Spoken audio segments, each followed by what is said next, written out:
Hello and welcome everyone to the Underground Sound. I am DJ Exec. With me, as always, is Carlos Fandango and the Spunky Monkey, known as a Smart Monkey. Together, we are putting the us back into music. So please do like, subscribe, and share. Go Spunky! Spunky Monkey. I mean, oh my God, what a start! So please do like, subscribe, and share. We'll find the music that you love to hear.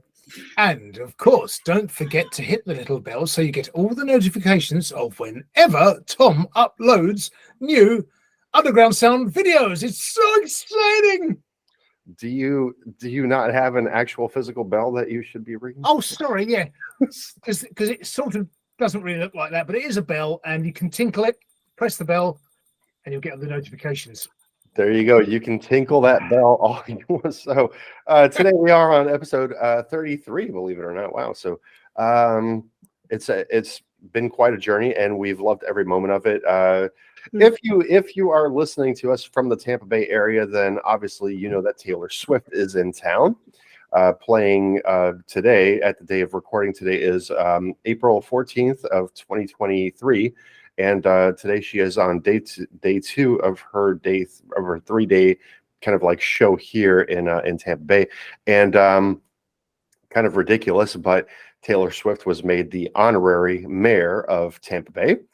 I didn't know that Taylor Swift was super into politics, but even it's kind of funny what the mainstream artists get away with these days, because they were showing a teenage girl that went, because they had started merchandise sales on Wednesday. So Thursday was the first show. Today is Friday, and then tomorrow, Saturday, will be the last show. By the time the show airs, it will be done and over with completely. But they were showing this teenage girl who bought $400 worth of merchandise, and she had like 2 t-shirts, a poster, and like 2 CDs. So she had like 5 total items for like $400. And the tickets, Raymond James Stadium, which is where Taylor Swift is performing, has a 75,000 person capacity. Now, I'm not sure exactly if that's 75,000 seats, because you would obviously have to count the ground level of people standing on the grass and everything like that watching this concert as well. But there are 75,000 seats. And so the tickets that were on sale, tickets sold out momentarily, by the way, but the tickets that were on sale in the nosebleed sections for $50 are being resold on StubHub for $1,200 plus. So you could just imagine how much money is coming into the mainstream artists. And once again, it's just baffling that the record companies and the mainstream artists just absolutely get away with this crap, honestly, because that's what it is crap. I mean, Taylor Swift does have some good music. I'm not going to bash Taylor Swift here for being, a popular recording artist. It's just the fact that, like, wow. Can you just imagine? She's like making probably like a fucking $1 million a night, for crying out loud. So that's one thing that's going around Tampa Bay. Another thing that's going around Tampa Bay is for all the baseball fans out there. Our Tampa Bay Rays are now tied for a Major League Baseball record. They are, as of today, 13-0. They've won 13 games in a row, and they've all just not even been close. They totally devastated the other teams. And tonight, on the 14th, they are taking on the Toronto Blue Jays. So who knows? But that's what's going on around Tampa Bay here. And I want to send a special shout out to our show sponsor, Nathan Bashir of Monsters Are Real. Thank you, brother Nathan, once again for, really, I mean, we've not had many show sponsors. There's been probably like a total of 3 or 4 that I can name, but Nathan Bashir is on a constant mission to sponsor the show. He does believe in it.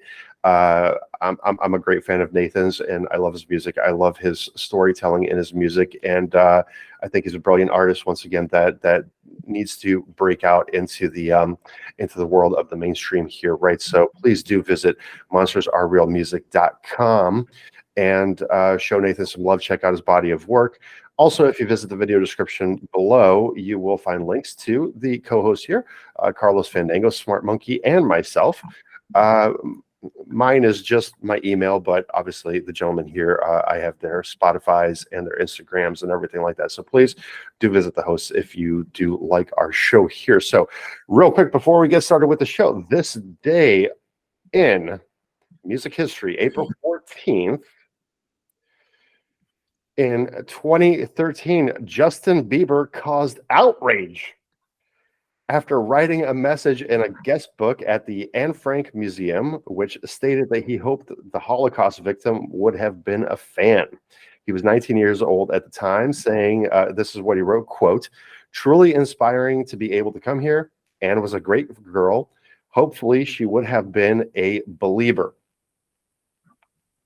It provoked fierce online criticism, go figure, of the Canadian singer who was in Amsterdam as a part of the tour. Now, do you guys think, before I go on with the other stuff, do you guys think that that's something that really should have caused that much controversy? I think it's just showing the lack of sense. I think they're probably uproar because of the lack of sensitivity, because of the nature of the Anne Frank diaries and the situation they're in. Probably it just shows lack of sensitivity. It's probably like perhaps going to Treblinka or Auschwitz and announcing that you're going to do a gig there or something like that. So it's a bit tasteless, perhaps. That's probably why. I mean, I don't think it was that bad. It's nice in a way, because I think it's quite good that he was trying to sort of relate to her in a way, or say, well, perhaps she would have been a teenage fan of him, and probably she would have been, no doubt at the time. She's a teenage girl after all, so why not? But I don't know. I sometimes I think these big stinks caused are a little bit overblown. We used to have a lady in this country called Mary Whitehouse who used to sort of be the sort of I mean, now it looks like she had a bit of a point, really, because society's really degraded. But at the time, it's kind of, she was up in arms about everything. Oh, they said, poo on telly, it's disgusting, or something, So it's, so sometimes people can be oversensitive, but maybe people was just being a bit insensitive. I personally think that, that the guest book in the actual museum, I mean, maybe it's a bit tasteless to write what he wrote at 19 years old, right? Oh, he actually wrote it in there. Yes.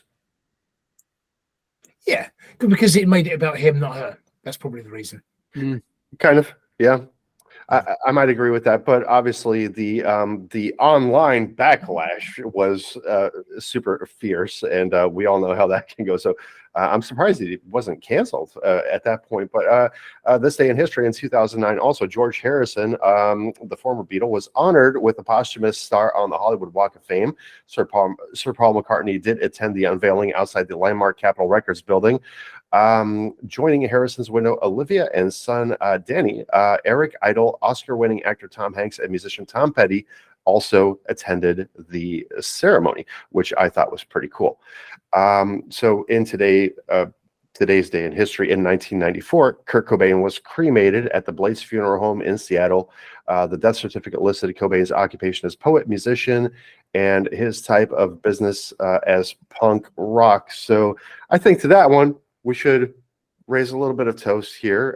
Kurt Cobain, I didn't realize that he was cremated on this day, so he must have died just a few days prior too. And it was definitely a tragic loss for the music world, as anybody knows. As tragic as any of the other ones with, Jim Morrison and company as well. I mean, we've talked about plenty of deaths and losses that we've had in the music world on the show here. So I will just say that much. Cheers to Kurt Cobain. Cheers. Cheers indeed.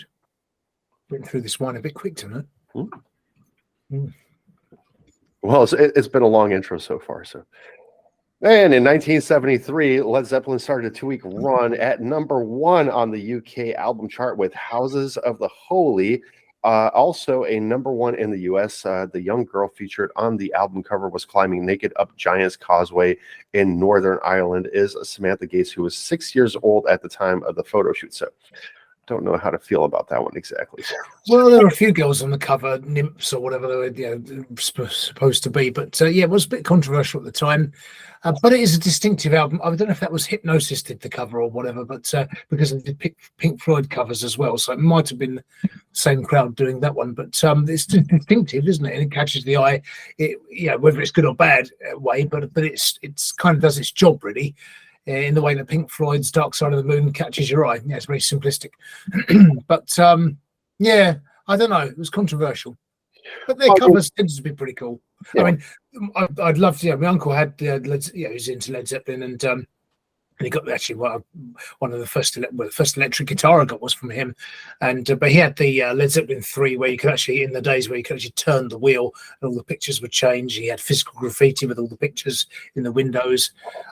Absolutely awesome artwork. That was in the days when they were allowed to do fantastic artwork, like War of the Worlds. I was watching a documentary on a good channel called Produce Like a Pro with Warren Hewitt. I'd recommend that to all artists.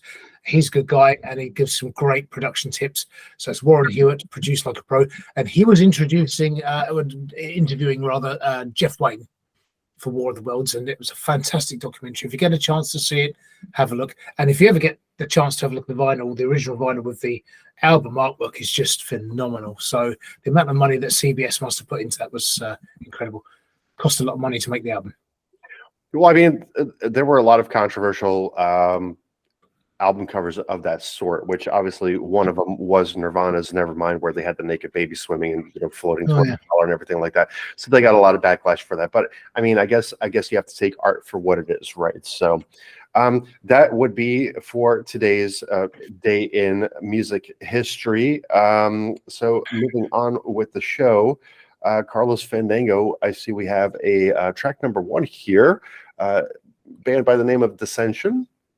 Yes, you may remember we had a track of theirs called Never Forget once before, and they're quite we were saying that it blended the sort of like rock vocals with the guttural metal, sort of thrash metal type of vocals that you get. So that was the combination, if you remember.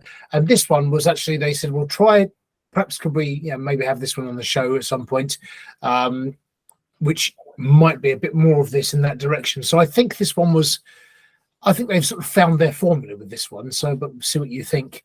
But Dissension, yes, for anybody who's just joining us for the first time or hadn't seen that show, Dissension are, for some reason, my slaps thing isn't going on to the artist. But anyway, but basically they're a band and they do sort of metal and a bit of thrash metal. But it's a bit of a combination of styles in this one, because it says here, clean singing, rapping, guttural vocals, harmonies, and more. What could possibly go wrong? Oh, I don't know. If you missed the last show, then a lot can go right. Quite a lot. Yeah, but here's quite possibly a band. Looking forward to hearing a band. Called Facing Myself. Let's check it out.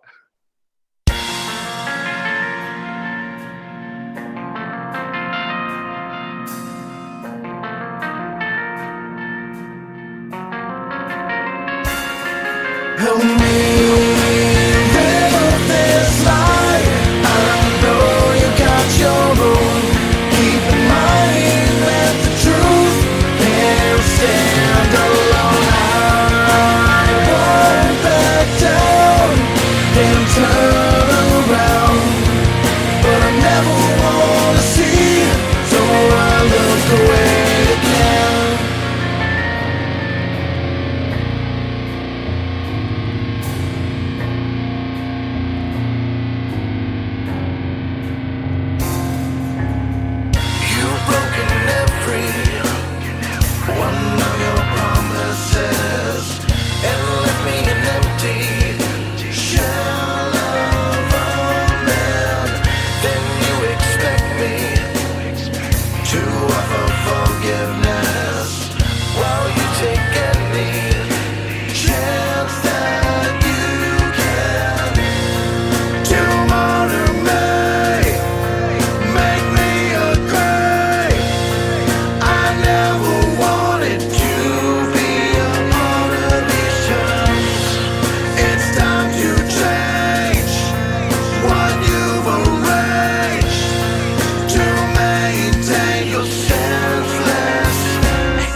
some kind of game where you remain. I shall take it for good. Forcing to live in this lie, keep secrets made to comply. Silent and filled with regret, I can't accept that. This life ain't some kind of game where you remain. I shall take it for good. You can never get out of here until you face your fear. I can never get out of here until I face myself. You can never get out of here until you face your fear. I can never get out of here until I face my, till I face my, till I face myself.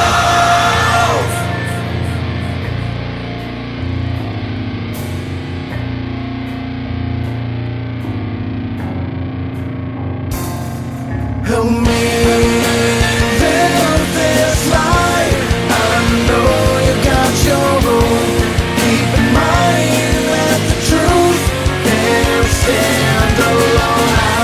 I won't back down, then turn around.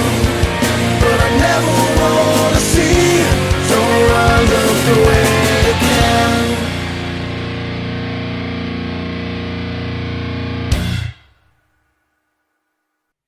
All right. Hey, Spunky, what'd you think? Oh my god. Yeah.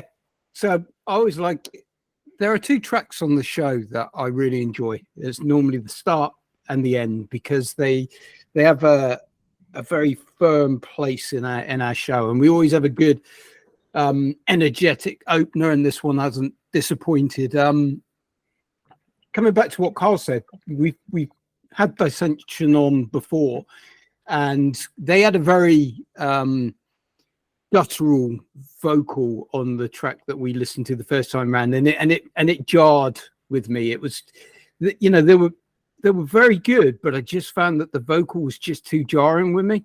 So, you know, they took some of what we said and they went. And, you know, I'm not saying that anyone should change their direction, but, you know, they were obviously taking that advice and thought, well, let's try something else.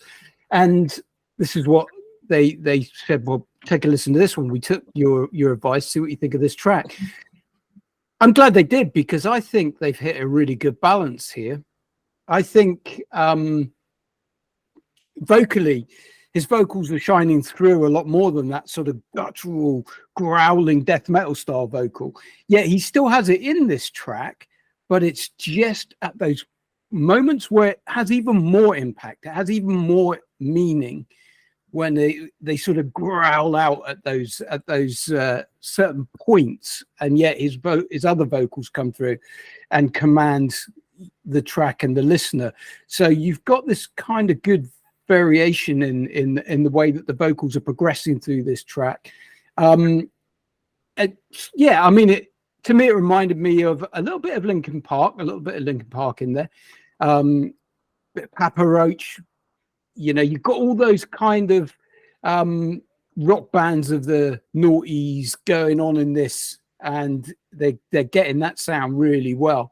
So all in all, I'm really impressed and really pleased, and I'm excited to hear what else they come out with now as a result of this. Not necessarily a total change in style, but just a little bit of a change in their direction. So yeah, I'm quite excited for the future for them. I do agree with a lot of that, especially the Linkin Park stylings of it. Carlos Fandango. I mean, I think Rob's right. It's I mean, this is a solid composition, and yeah, there's plenty of ebb and flow. It does sort of build, come quiet again, then build at the end. But it is the fusion of vocal styles that grabs you a bit more, I think. And it's exactly as Tom said, because the growly vocals are there. As Rob said. Who did I say? Yeah, Tom. Did I really? Oh, yes, sorry. Yes, you did. My apologies, both. Yeah, I'll accept your apologies. Sorry, as Spunky said. It's the different styles. But also, yeah, you had a bit of rap in there as well. So, you know, that was adding a little extra thing, bit of flavour in there. So that works nicely. And I do feel like they've found their kind of magic formula with that. And I don't want anybody to stay in just one lane all the time, but it's good when you find a sound, a general sound, then you can explore different genres and feels and tracks and tempos and things and ideas once you've established your sound. And I think they've definitely got that sort of developed a lot further now. And I prefer this because it's more accessible. So it's not commercial as such, but it is more polished in a way. My notes were saying dark and moody. I love the growly bass notes, so that was really good. Fusion of vocal styles and yeah, magic formula. So that's pretty much it. I do like that. Yeah, it's good when bands take on things, because they did literally sort of take on our comments from before and said, well, how about this one? What do you think of this? And I really like that interaction that we've got there. And we do encourage people to, artists and audience, interact with us, put your comments on, tell us why you like the tracks, who you like. People love it. All these independent artists really need this love you can give them. So please do. Absolutely. Once again, as always, visit the video description below. You will find links to all the artists that we are going to review this evening. And I got to say, whether it was our comments or whether they had a group meeting as a band here, Dissension, I'm going to tell you this much. I think that you should really pool your money together and go and get a really, really professional kind of like production done, because I think that you have a future in the mainstream. Get a proper studio, get a proper sound engineer, and really go for it. Put it forward, create like an ultra fantastic demo, because that was my thing that I took away from it was Linkin Park. And Linkin Park, no doubt, one of the biggest bands in history. And I think that you do have that possibility. You've earned a plus from me so far for the best show of the night, even though it's track number 1, which I love that it's always an energetic and kind of like, let's get us going kind of track, which is always just fantastic. Carlos Fandango does do a great job in finding, scouring slaps and finding music for us to listen to. But this one, I got to say, is that it's good production, but it still kind of feels like bedroom production because those drums just aren't popping just yet. Those drums are still kind of like in the background. It seems like there's been a lot of tweaking done, and the tweaking has been going in the right direction, but there's just a little bit more missing. This is why I really think that you guys should invest a little bit into the band and really, really get a proper demo going, because I think that you do have what it takes to make a success out of your band here. So that was Dissension with Facing Myself. Great show opener. Loved it. Fantastic.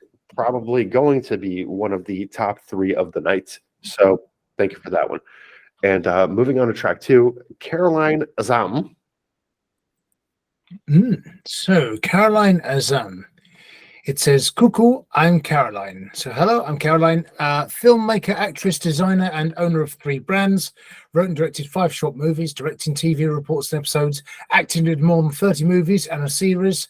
But music has always been my passion. So here are some of my acoustic guitar playing and singing.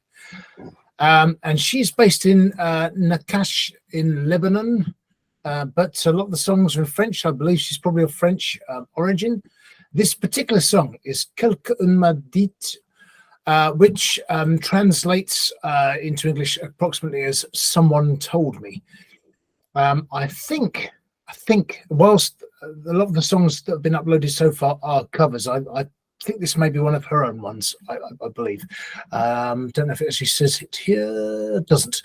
So let's assume it's one of hers. Quelqu'un m'a dit. And see what you think. It's just a short one. There are some longer songs on the way, she says, but these are just short ones for now. So you've got a minute to assess and enjoy this. Timer's on you to go for it. Wow, 1 minute and 1 minute point 29. Very short song, but here we go with Caroline Azzam with whatever the song title is here. You'll catch it in the video description below. I'm not even going to try to pronounce it. Not even going to try. Way too many consonants. Monsieur, quelqu'un m'a dit. Well, there you go.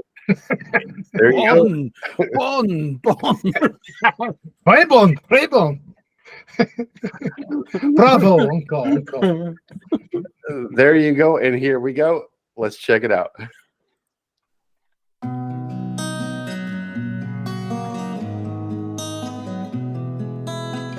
On me dit que nos vies ne valent pas grand-chose, elles passent en un instant comme fanent les roses. On me dit que le temps qui glisse est un salaud et que de nos chagrins il s'en fait des manteaux. Pourtant quelqu'un m'a dit que tu m'aimais encore. C'est quelqu'un qui m'a dit que tu m'aimais encore. Serait-ce possible alors?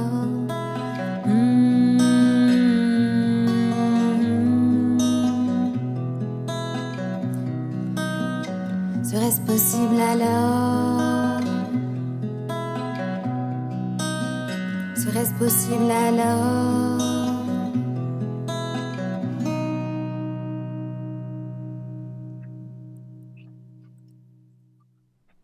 I mean, you could play it twice if you want. I I forgot to mute, by the way. Is that what I don't think anyone's going to notice. There's terrible noises in the background I heard. Oh my God. Oh, sorry about that. So there was no trumpet in that track at all then. Oh, I see. Sorry. Was that a tuba? So I had vocals, nice guitar, nice trumpet. So I've got to cancel out the trumpet. Yeah, cancel out the trumpet. It's, I've deleted a tube of Pringles I must have eaten earlier.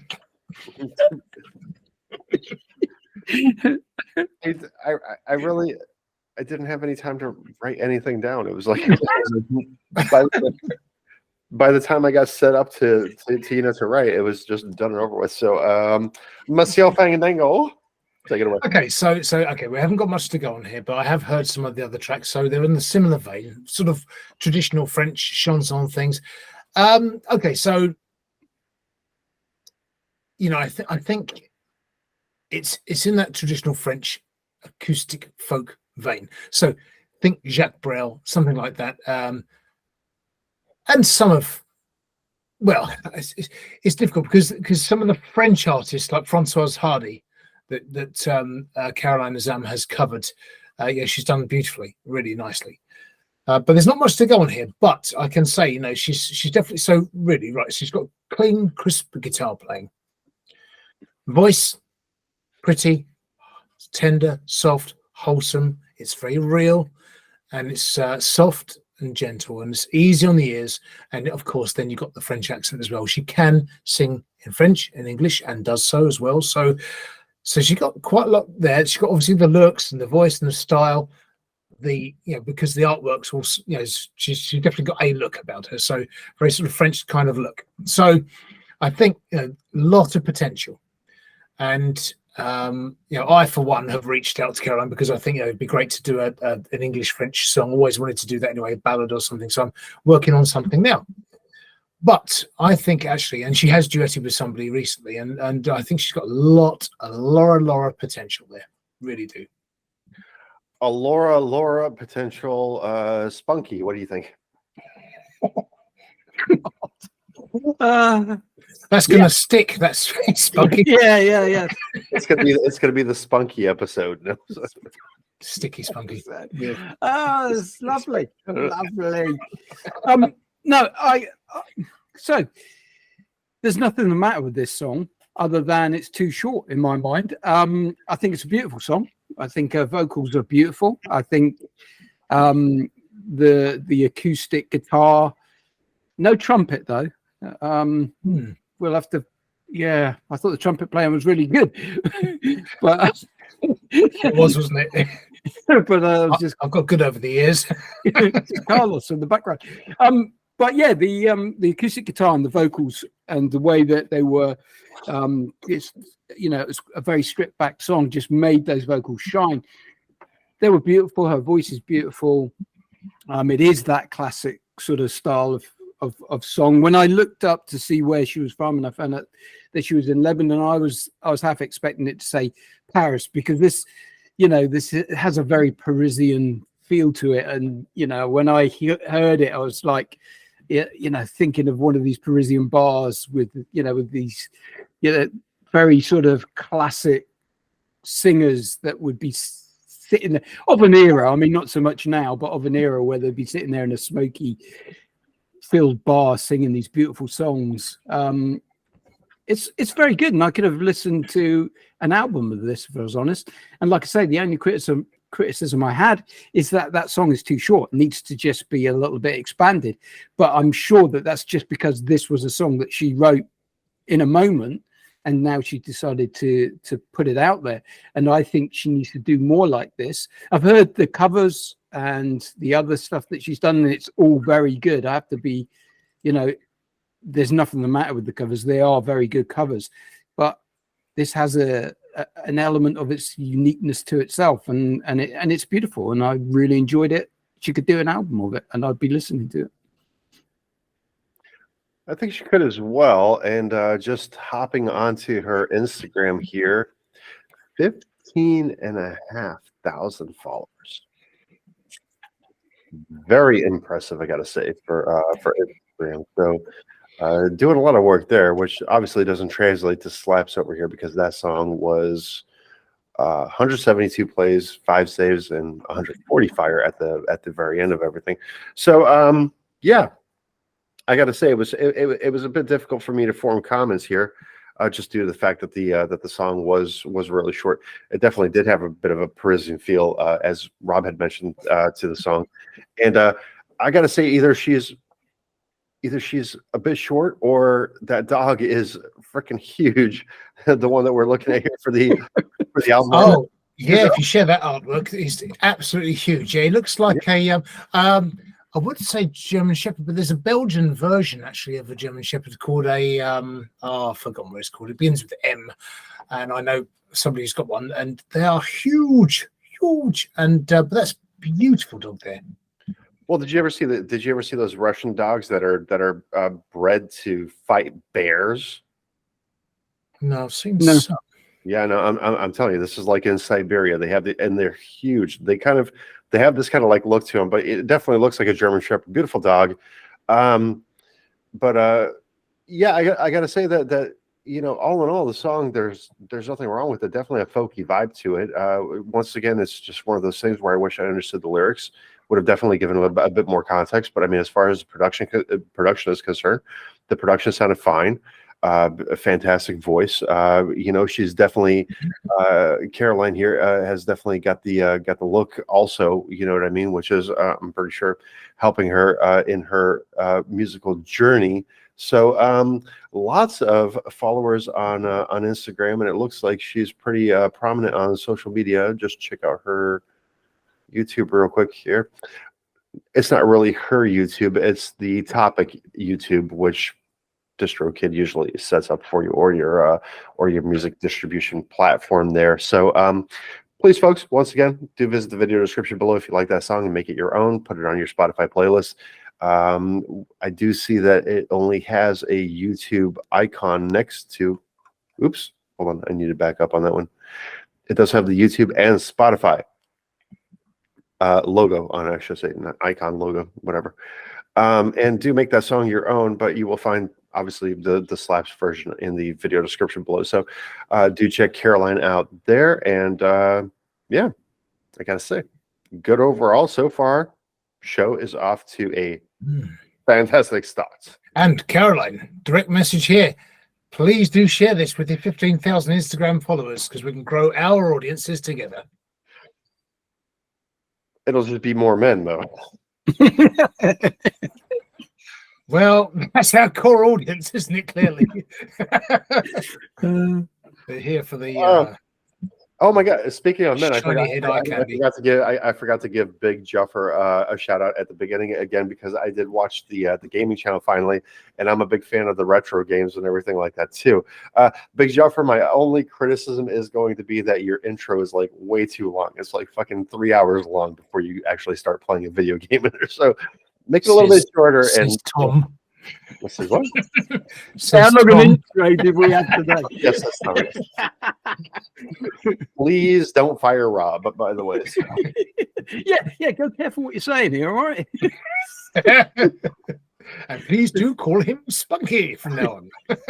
Everything's perfect. He'll latch onto the spunky bit for sure. In 2 weeks, Rob's going to walk into the office and, hey, Spunky, how's it going? All righty. Moving on to the Purple Bowl of Destiny. Carlos Fandango. Yeah, indeed. Yeah. Right, so just to show you all these different categories that we are not messing with you at all, that there's so many different categories that we can pick. So it's that exciting. So given that we've got this sort of spunky theme sort of developing, Oh my God, what are you going to do? don't worry. I know what you're thinking. What's he going to do next? But I found a bit of blue tack. I thought, well, let's just do something different this week. I was going to go traditional, just pick it out. But I thought, actually, let's try it, see if this works. And I've got a bit of old blue tack, and it's sort of the spunky theme. I thought, Oh my God. so, but I actually thought, well, let's humanize it a little bit. I don't know if it's going to come across, but it's got a little face on there, little eyes in the mouth as well. So it's you know, Scary. it's a bit alien, isn't it? Yeah. Just something you'd sort of come out your stomach. So yes, I think A bit of ketchup. but I did little but while we were playing that song that 1 minute, I had a chance to actually sort of just sort of test, and it does work. So so we'll give it a go. We'll stir it with the what do you want to call it? Spunky. Spunk stick. Does it come out your stomach? Sorry. Oh no, well no, in Alien it does, doesn't it? Because the alien comes out out of John Hurt's stomach. So it's a bit like that, really, that kind of look about him, isn't it? I don't know if you can see that. Is it? Look at that face. That's it's a bit evil, isn't it? It is scary. It is scary. I was trying to make him smiling, but he's going like that. Right, so if I just swish them around and drop the thing in, so I'll do that when you say so. Oh, we could have missed a really good category. Who knows there? Spunk in a bowl. Ready? You say when, and I'll dip the stick. Go. Or you can say dip the stick, dip the stick. Dip the stick, dip the stick, dip the stick. Dip stick. Dip Now, stick. now. Dip stick. Hey, right, okay. Sorry about your face there. I've just smashed his face up. Oh, okay. And he's holding it for us. Producer. We've not had this category before. Producer, okay. That's an Different interesting. category. So this would be a sort of producer with presumably guest artists and stuff, but an interesting category for us. I think I might keep this actually just for not. That sounds bad for future use. I mean, obviously blue text for future use. I mean, for future use on the bowl, maybe one day. You could change the characters each time. That's not a bad idea. Good, Yeah. good call. I can change Yeah. the face, and I can change the face now, you know, so it can look a bit more. Oh, I don't know if that's, I'm trying to make him look sad, but he looks a bit. I don't know what he looks like now, but That's scared. Get me out of here. yeah, exactly. Yeah. So that's not a bad idea. I'll keep the blue tack handy for next time. I'll crush him up for now, though, and back into a ball. Back into a ball where it belonged. Let me ask you a question here because we have 1, 2, 3, 4, 5, 6. It looks like 7. Oh, it looks like most of the producer genre is beats produced by. Right. Okay. In that case, I'm going to pick another category. We'll never put that one back in there again. Oh, you say when? Go on. Let's do it the exciting way. Well, win. Here we go. Let's do it. Yeah. One of those, yeah. One of those. Yeah, one of those. One of those. Start driving. We had this last week. It just wants to keep popping out. This one. Dance. Dance. It is dance. Yes, it is. Dance. Yeah, do you Would you have like like to dance? ballroom? Plenty of ballroom here, thank you. So shall I put the producer in the bin? Yeah, toss that one because gone. Burn it. that one, like I said, the first 7, 8, or 9, or just kind of like right in between. It was just beats produced by different people trying to sell them. No problem with that at all. None. Okay. If you're trying to produce beats and sell them, please do so. But the category, I don't think fits the kind of like underground theme here that we have going on, and trying to promote some indie musicians. So good luck to you in the production of your beats and the sale of them. And hopefully they will at one point become a song. Once they do become a song, we encourage you to reach out to the Underground Sound, and we will play it gratefully, as we usually do with all these fantastic underground and indie musicians here. So once again, folks, before we get on to the Purple Bowl of Destiny, please do visit the video description below. Find all the fantastic artists that we are reviewing today. And if you've missed any of the other episodes, they were quite fun, so please do rewatch those. And we do ask a little bit of a call to action here, is that you do leave us comments. Let us know what you like about the show, who's better looking, who has more hair, things of that nature. And I'm gonna go look for the dance bit here. So While you're doing that, I have the Carl will tell some jokes. very embarrassing book of dead jokes. So let's go for it. So here's a couple. 2 men were sitting on the end of a pier when one screamed and shouted, "A shark just bit my leg off!" And the other bloke says, "Which one?" He says, "I don't know. All the sharks are the same to me." Son says, "Dad, a pigeon just pooed on me." He says, "Okay, go and get a bit of toilet paper. Don't be daft. He'll be miles away by now." Oh dear. That's a good one. All right, what's the fastest thing in the river? A motor pike and side carp. Carl, I'm not sure if you're familiar with the formula of joke telling goes, but when you ask a question, you usually want to leave some space for somebody to answer. I know, I feel embarrassed though, because it's going to be such a disappointing answer. I just want to get it over with. It's going to be bad, whatever happens. So much will just get, it's like injections, just get it done quickly. That's how good these jokes are. Go ahead. Like an injection. Go ahead. One more. Oh, okay, one more then. All right, I got one. Go on. And this is the beauty of the pause coming up here. All right. What do zebras have that no other animal has? Zebras. Or zebras, yeah. Come on, give an answer. I'm giving you a pause now. I forget it. I'm just going to jump in. Baby zebras.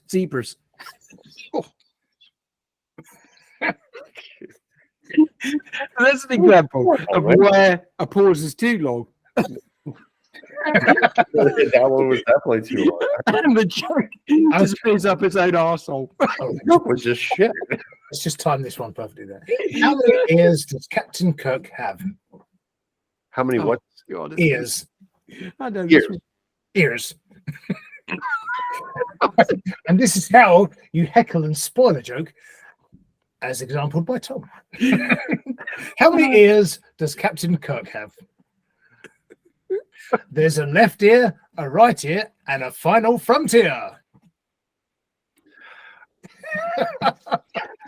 Can we throw like tomatoes and things at him? How do we virtually throw tomatoes, cabbages? Do you want to virtually hit me? Go on. We should have a little.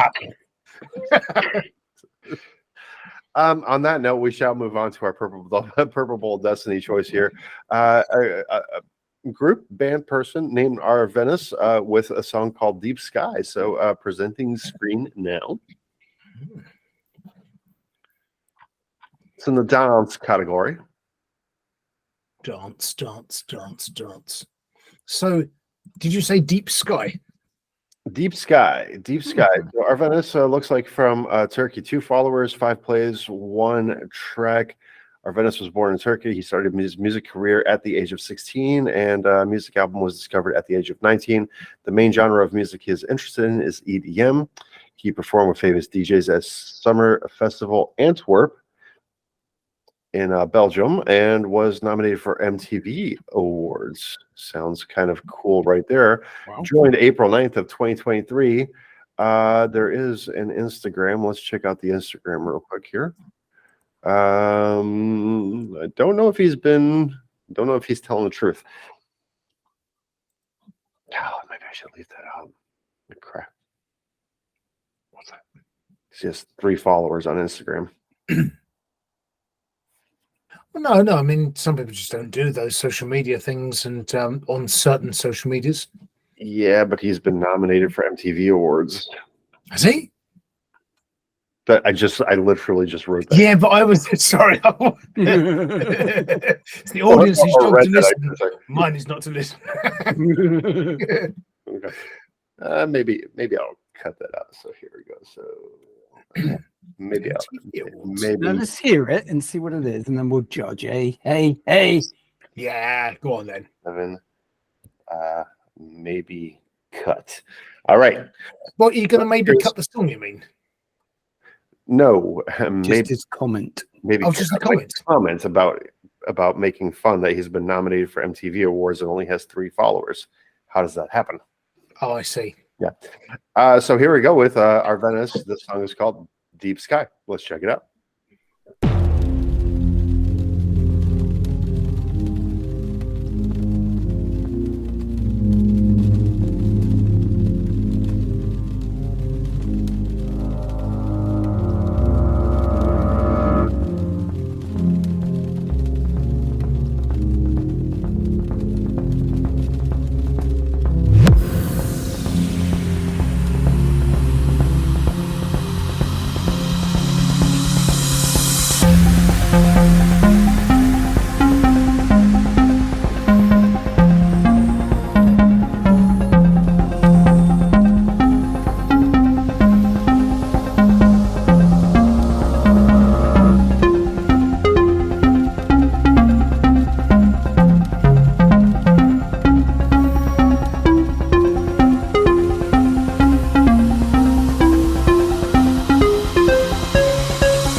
Okay. Familiar sounding tune for sure. Mr. Smart Monkey. Yes. Yes, a bit of Star Wars coming in. Yeah. Oh, what can I say about this one? I can only be honest and say I was a bit disappointed here. I was really expecting something. The intro was long and it was building a little bit, and I'm thinking, oh, this is leading into something big here. You know, it's doing this on purpose to suddenly kick in with a big track coming up, and it never did. And then it sort of went on to the next stage, and you think, well, now maybe now it's going to be a drop, and it's going to build into something and it didn't. In the end, it's just come to the end, and I'm like ultimately disappointed.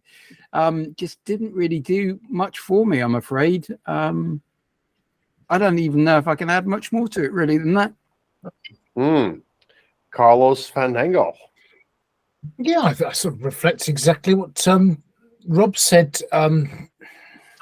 Yeah, it was sort of constructed but disjointed all the same. So it was like in the way that I think Tom and you, Rob, described your songs previously, when you sort of used to construct things, you'd section then another section without the smooth refinement of joining sections together and moving from one to another seamlessly, and it didn't really do that. But in the same way, I was expecting more, in the same way that Rob was. But I think the Star Wars thing is clearly there's an influence of the Imperial March from Empire Strikes Back in there, but then that itself kind of, there's a 1930s 30s song, I think it's called My Girl, that the sample was taken from, actually, not the Star Wars, but there was a song in the late 90s, early noughties that used that as a sample that sounds like the Imperial March.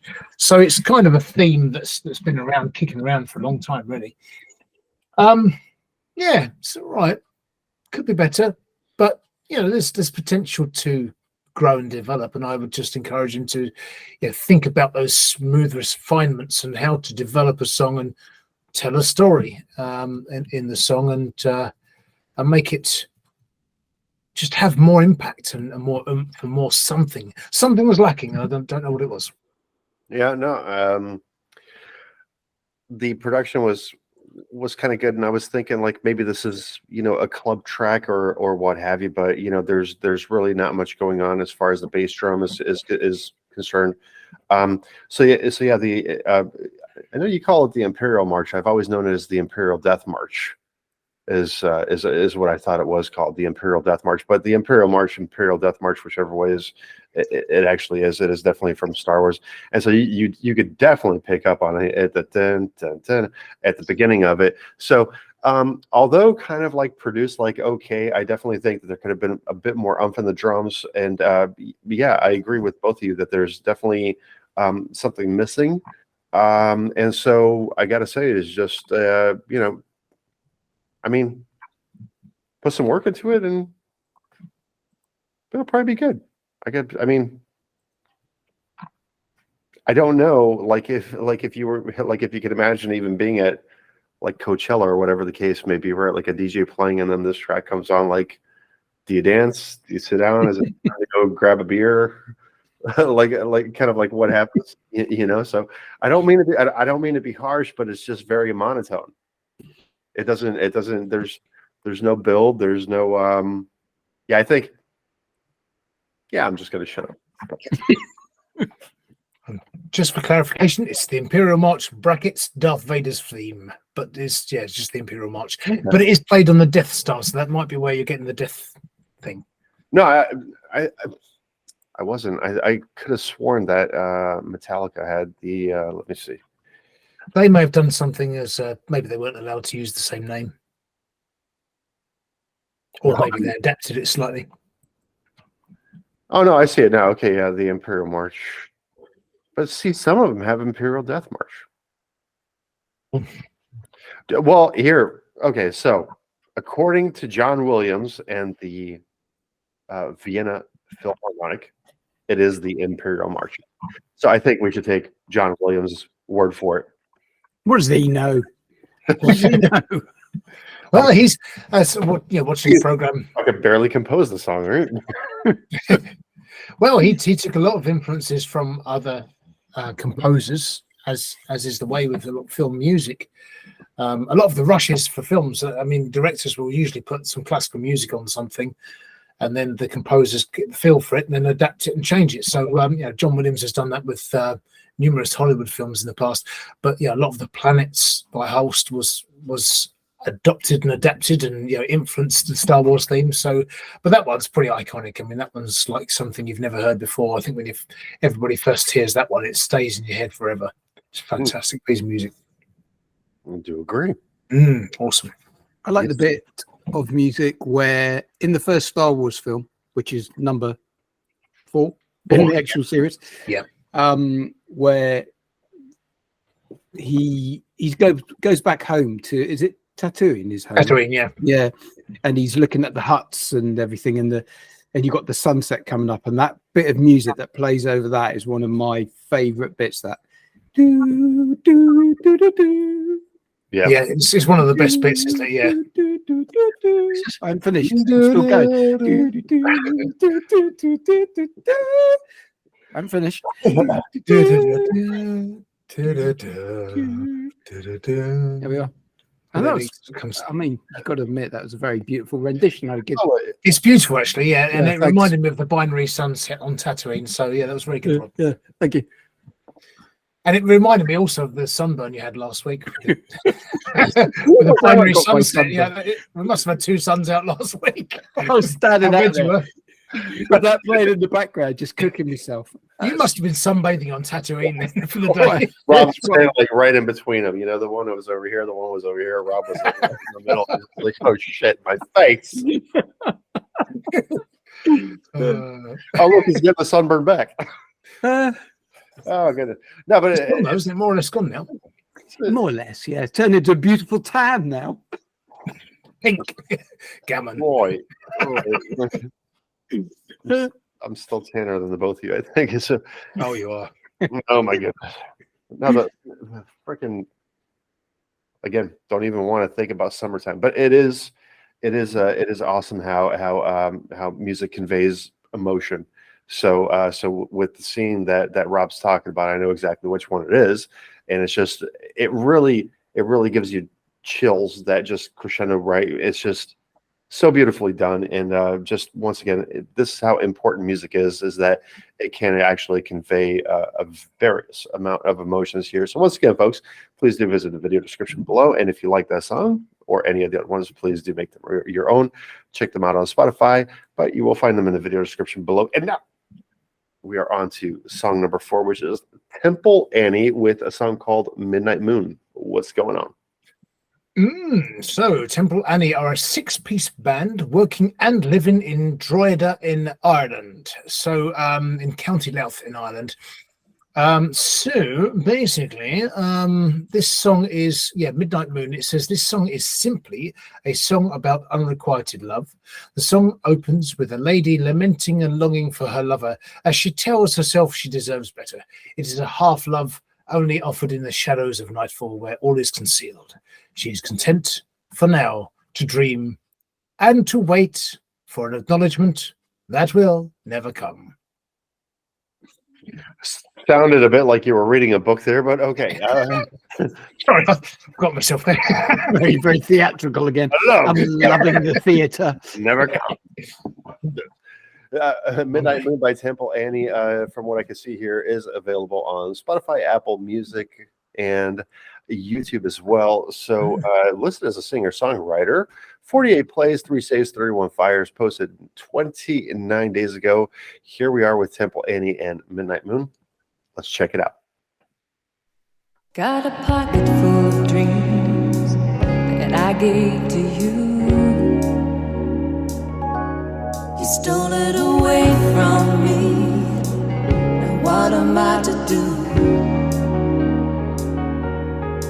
Said time and time again, don't waste your love on a man that's no good. 'Cause every time I let you in, 'cause I'm waiting on a midnight moon. I don't wanna leave you till the sun shines through. I'm waiting.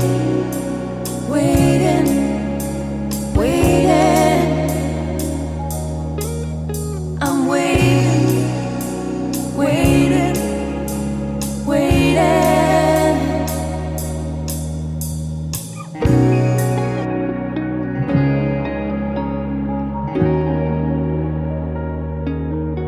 Got an aching heart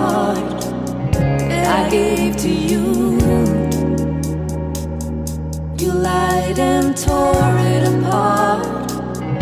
What am I to do?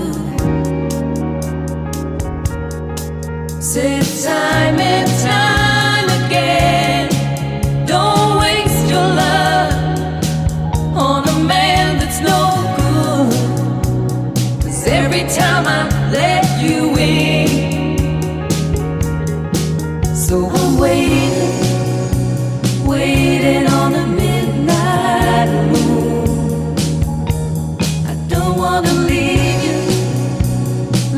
you till the sun shines through. I'm waiting, I'm waiting. I'm waiting.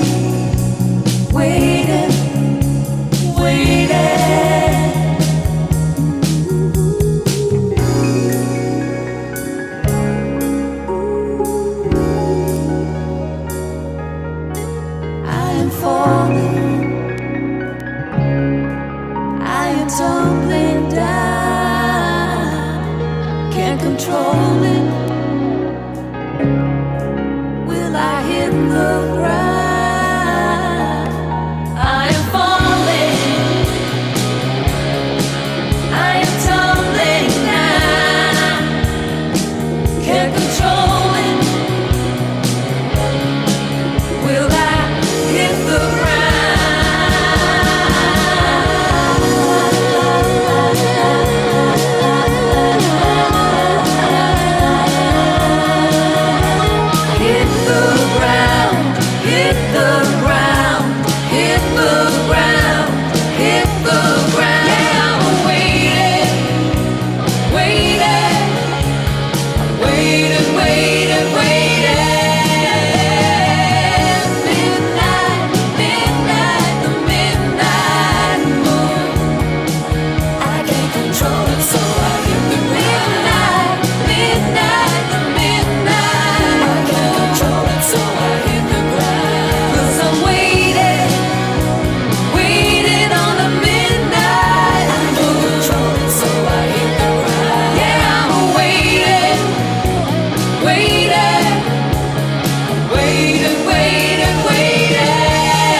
Oh wow. So it sounded like that song was actually sounded like the song stopped before where it was actually supposed to stop, I think. But that's not our fault. That's what was uploaded there. So Carlos Fandango. Yeah, I think with regards to that, it's either that it's an album track and it segues into another one, or some songs do seem to fade out very quickly now and abruptly. We've seen this on the show a few times, or heard it on the show a few times, and there is a fine art to fading out, and that one could have done with a nice, slow, soft fade, as those lovely, beautiful high and low octave vocals came in at the end. That refrain could have, the coda could have carried on and just gently out. It can cold cut end, but if you're going to do it, you still need to do it in a very smoothed out way. So that would be my only sort of criticism. It might just be the way that particular song was uploaded. I don't know, but yeah.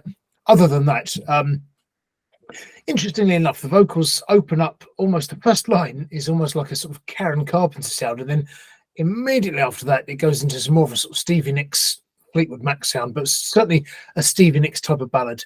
Or you can hear a little bit of The Edge of 17, ooh baby, that song that's kind of got, there's elements of that in there. But very much a Fleetwood Mac early to mid 80s type of smooth sound and love ballad. So but yeah, steady gradual build, well constructed, tenderly produced.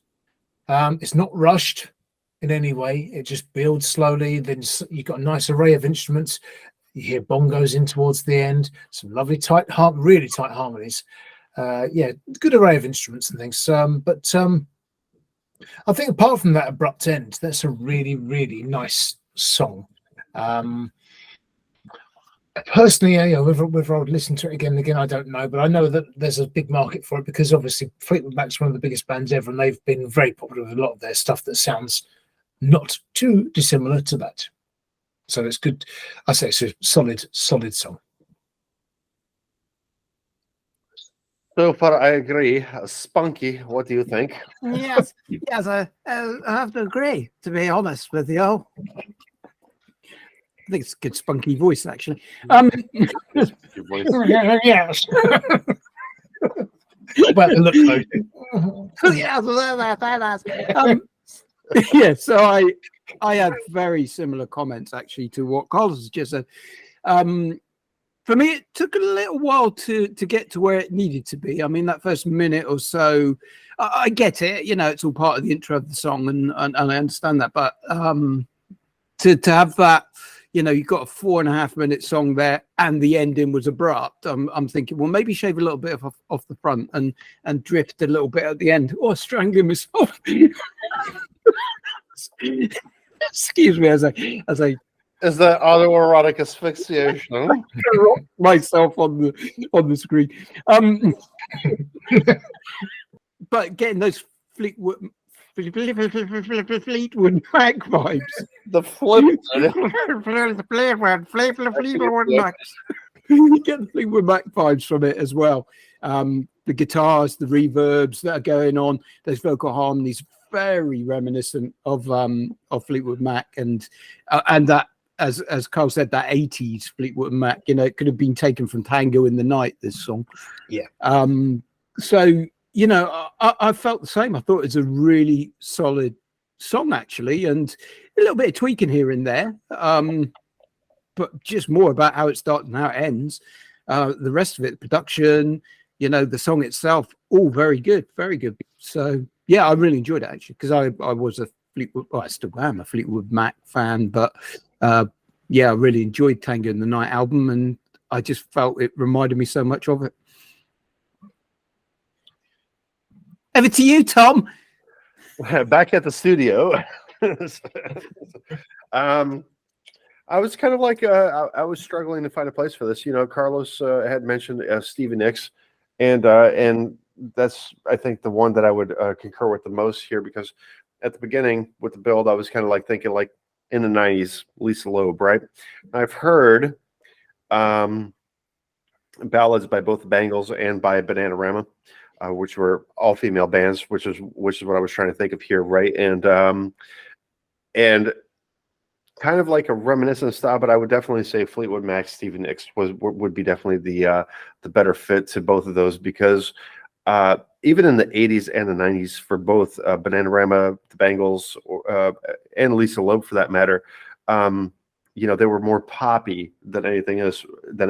Whereas this was kind of like a bit more solid rock song. And so, lovely voices, great production.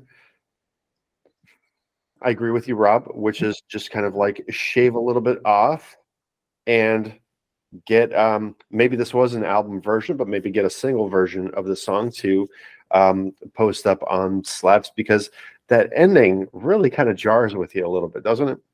It's kind of like, here we go, we're going to go on for 4.5 minutes, and then, hey, we're done. Okay, we'll see you later. Well, I think, yeah, if you're going to make a 4.5 minute song, it doesn't hurt to make it 4:35, 4:45, you know, something like that, because it's that kind of length of track. So soften it out a bit, smooth it out, a few nice little tail end sounds just to drift the song away, so it ebbs away. Needed to drift out at the end. We tend to have one of these songs on per episode, which is like, if you can imagine the song being performed live as an extended version, then the song would be it, and it would be absolutely fantastic. I think played live to the fans, and I think everybody would be dancing around, because you know, especially like, let's say people our age, I don't think that the younger kids will probably get into it, right? But people our age, which are kind of like going to, festivals, hanging around the beer garden or whatever the case may be, would definitely get into this, and a lot of dancing would erupt. And I think that overall a very enjoyable song. It's just that would just be the thing, is just make a single version of it, so that way it doesn't just end abruptly, because I do believe it was on multiple formats. Yes, so Spotify, Apple Music, and YouTube. So I would have to check that out and see if it ends as abruptly on all those. So I would think that having that kind of like that bit of that waveform right there, right, where you kind of like build and build and build, and then you hear and just kind of like soften it down and then lead into the next, or just condense it down to the single version where it just basically kind of like cuts off, and it is what it is. But I gotta say, overall, once again, good production, great voices, nice song. I could definitely see that in a lot of places. So nice. Noise. Noise. I'll add a note for noise. Yep. Derek, that clip from anyway, that film, because those are clips where you're going noise. Yeah. So that was that was from a comedy show called Key and Peele. It's a bit of kind of like a variety show, like if you could imagine like Mad TV or Saturday Night Live, but it's just it's just really Key and Peele just kind of like doing their thing. It's actually pretty funny. If you've never seen any of that, I highly recommend watching, because they do make fun of a lot of stuff, and it is actually quite humorous. So good. I think they've just started showing it over here, actually. Did they really? Yeah, I'm sure it was advertised the other day on. They've been off the air for like ever at this point. Yeah, I reckon they. Yeah, I'm gonna have to look it up. But I could send you guys links, because they have this. Their opening bit had to do with them calling their wives the B word, and so they would get to talking, and they'd be like, finally, like when it got to that point, they'd be like kind of like looking around, making sure nobody was listening, and I said, bitch. Yeah, so it is really funny stuff, and that was I'll mark it in the notes to send bitch clip to the bitches, to Rob and Carl. Me bitches. That's spunky to you. I'm sorry, Spunky. Spunky and Carl. Gonna own this Spunky, I tell you. Yeah, we gotta go. This feels like we've been like flying through the show, but I'm looking at the timer. We're an hour and 20 minutes so far, recording time of the actual show here. So, but it just seems like it's been moving fast. It's kind of like one of those days. I'm not sure if we're missing some comedy here or what's going on. So, comedy. The comedic elements of the show, yes. There's some comedy here somewhere. Let's break out the comedy, Spunky. It's Carl doing. He's doing the comedy. My connection's suddenly gone a bit weird and poor. Yeah, you got a bit shitty. Shitty. You are very pixelated, sir. All right, pixelated now. No, you're coming back now. You're back in the room. You still look pink as all hell, but whatever. Derek Pantling hanging on the line with you. What's going on? Yeah, Derek Pantling is from Balm Beach, not Palm Beach, but Balm Beach with a B, in Ontario, Canada, and he's a songwriter, composer, and photographer, as you'll see from the artwork on the track, and he's using presumably his own photographs. Influences is more to do with the type of style, so it just says jazz, blues, ambient songs. But this is a sort of, if I remember this one, it's this is our track 5, a country type slot, but it's not really country. It's not quite Americana. I think it was a sort of a bluesy Americana type. There's something I can't remember. It's something like that, but it's well, we'll soon hear. But the comments so far on this track say that with the hands, whatever. What does that actually mean? When people, it's got the little bits coming out of the hands and they go like that. Does that mean something? Is that meant to mean something? Praying? No, praying would be. The praying's that, and somebody said to me that's high five, but that's actually praying. But it's almost like a I don't know, I don't know, but a lot of people seem to use it on slaps. One person's put fire. Praise One the person soul. says, "You got some new heat or that shit week?" Yeah, that's That sax got me right away. Oh, there's sax in this one. Lots of sax. Dr. John vibes. Love the feel of this. Oof. Nice bluesy. Great voice. Starts with oof. Sounds fantastic, my class. And I've put lots of stuff, but nice retro vibe. Okay. So we have retro vibes. Let's head over to Canada with Derek Pantling hanging on the line with you. Let's check it out. Now that you're not home, he's sitting stone cold, hoping the next call is from you. Feeling like half a man, didn't know he had it that bad. Jones in multi-shades of blues. Not sure if he's on, not sure if he's off.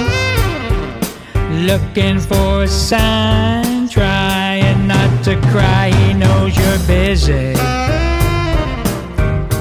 but his head's a little dizzy. Trying not to think of you.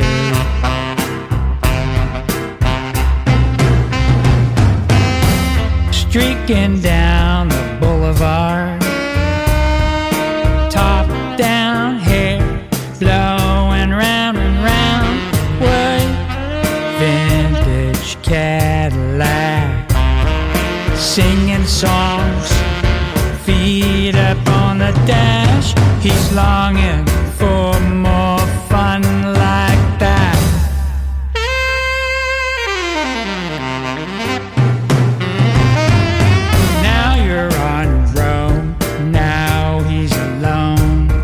Second guessing's melting his glue. Thinking about what he had, trying not to be mad, hoping that rumors aren't true. Not sure if he's on, not sure if he's off. Looking for a sign, he's still your guy, he's getting pretty. Now it's all a little skitsy, hanging on the line for you.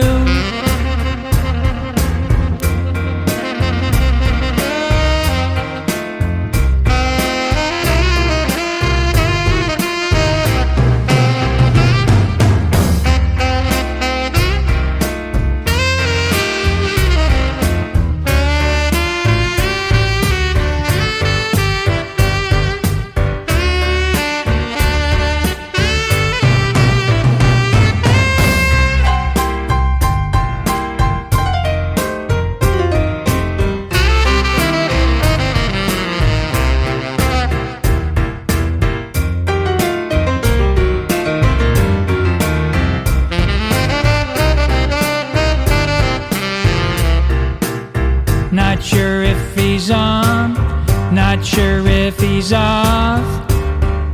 Looking for a sign that he's still your guy. Thinks we're pretty. Now it's a little sketchy, dangling on the line with you. All right. So I don't know. I think the song is one of those songs that probably grows on you. What do you say, Spunky?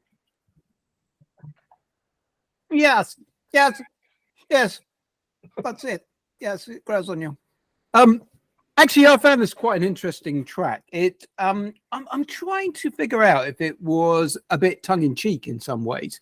I've heard some of Derek's other stuff, and it's different to this, and vocally, it's a bit more refined. But I think that this track has been purposely done this way.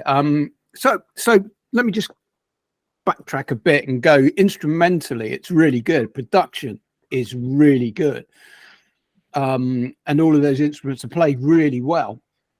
And then vocally, his vocal sounds a little bit perhaps slightly lacking in that shine, but I think it's almost intentional, and it's almost trying to take you back to an era and a bit tongue-in-cheek, and it certainly does. When I listen to this track, it's got I'm not quite sure what era it is, it's 50s, 60s, but it just makes me think of you're cruising down a sunny street in America with your convertible Cadillac, you got those ice cream parlors, you got all the kids trying to be cool. It just takes you back to that sort of era, this track, almost like a Back to the Future track that could be sitting in that movie, and it works really well from that point of view. And Derek, to me, reminds me a bit of do you remember when we reviewed Tobin Kirk back in show 29, and he had that kind of retro feel to him that you just couldn't help but fall in love with a little bit.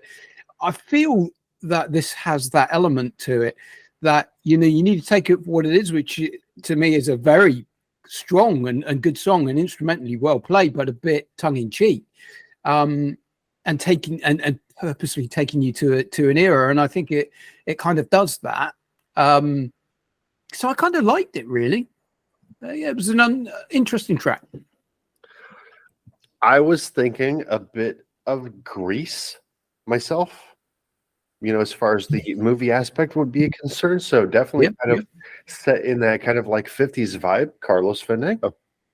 Yeah, it's certainly got a retro flavor to it. For me, this has got Randy Newman stamped all over it. And it's, if you've heard it, Randy Newman's original version of You Can Leave Your Hat On, as he wrote it, that has that kind of feel to it, particularly with the driving piano. The piano drives the song, although the drums have got lovely big sound to them, very old style drum sound, with the tom-toms.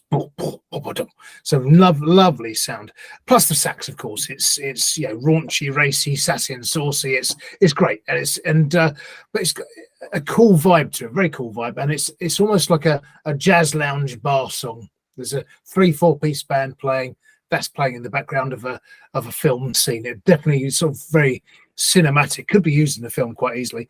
I like the vocals. I mean, I take on board what Rob was saying about them, but I think I like the timbre of his voice, because he's got a sort of playful, fun, gentle, easygoing, easy on the ears style. Imagine Neil Sedaka doing an album of Tom Waits covers, and you've got something like this, I think. So I think this is quirky sort of song and sound. So I think it's an acquired taste, but there are certainly plenty of people who like Randy Newman and Bob Dylan, Neil Young, and people that sort of have something a bit different about them. And this definitely has something different about it. So I think listen to it again a couple of times and it will grow on you. Yeah. I think that's it, though. I think he was trying to play a character, possibly trying to convey a character in the vocal. So I don't want to sort of say that it was a bad vocal. It just didn't have so much of the polish as the rest of the track did, but I think almost intentionally. But I'll shut up. Tom, over you. Thank you, sir. From this side of the studio here. I'm totally getting your point on the Back to the Future vibe, as I had mentioned Grease, but Back to the Future. What was it? The Enchantment Under the Sea, or something like that Marty's parents had went to. Yeah. So I think that this could definitely be like in one of those movies. So it's not necessarily retro, and it's not necessarily kind of like new vibe, right? So my only critique would be this, is that I think the vocals are a bit too high. kind of like overpower the song at some point, almost overlaid. But I think that they're done like that on purpose. To Carlos's point as well, is that this is a character being played and nothing more. So, you know, I think Spunky said that. Did you say that, Spunky? Yeah, I did. Oh, I'm sorry. Ever since, No, actually, Rob said that, but Spunky didn't. Spunky just went, yes. Ever since, I think you've got like confused now that Spunky's got involved with this as well. Yeah. You got Rob, you got Carl, you got Spunky. Well, Spunky flying everywhere. Not good. trying to make the show interesting, damn it. Yeah, but I got to say, in the beginning, I was really thinking because you mentioned the quirkiness and everything like that, right? I was thinking like, you know, like if Frank Zappa or like Mr. Bungle had written the song, that I would totally believe it if you told me that it was one of those, right? Because it definitely had that element into it. But I did love the sax solo, right? Because we talked about this before on previous shows, where there's a lot of songs that feature a saxophone but don't have like a sax solo. So you tend to think of the major ones like Baker Street or you know, or Careless Whisper, you know, but this one had a really nice one, and it had a really nice, very 50s kind of vibe to it. So I gotta say, overall, that the song was very, very enjoyable. But is it listenable all over and over and over again? You know, I think it's one of those songs that's going to come down to, if you have it on your playlist and it plays, then you're not going to skip it. But I don't think that it's going to be one of those earwormy kind of songs where you'll have this on repeat. But once again, quite enjoyable, and I think a very nice job there. Yeah.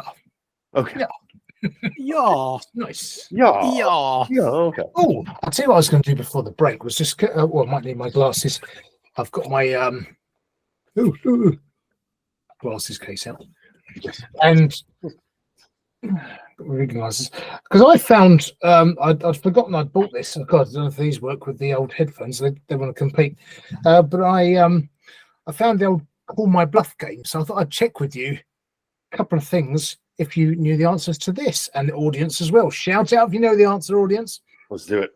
Right, so Tom, I don't know if you've got Call My Bluff in America, but years ago we had Call My Bluff over here with Arthur, what's his face? Cliff Mitchell, what was it presenting? And this face, yes. Frank Muir. And so basically they used to say out words and, you know, unusual words from the dictionary, and give you three answers. The three panelists would give you three answers, and you have to guess which one's telling the truth. So basically, this word here, not the slang term, but the actual word pimping, does it mean A, a thimble, B, the action of cheating at cards, or C, an adjective meaning feeble or sickly? So what's your guess? A thimble, B, the action of cheating at cards, or C, an adjective meaning feeble or sickly? C. You going for C? Yes. What was the word? Pimping. Pimping, yeah. Pimping. They are to soliciting prostitution on behalf. Oh, was it pimping? Pimping, yes. Pimping. Oh, I thought you said ping ping. I don't know what you heard about me. Yeah. Pimping. Pimping. I'm gonna.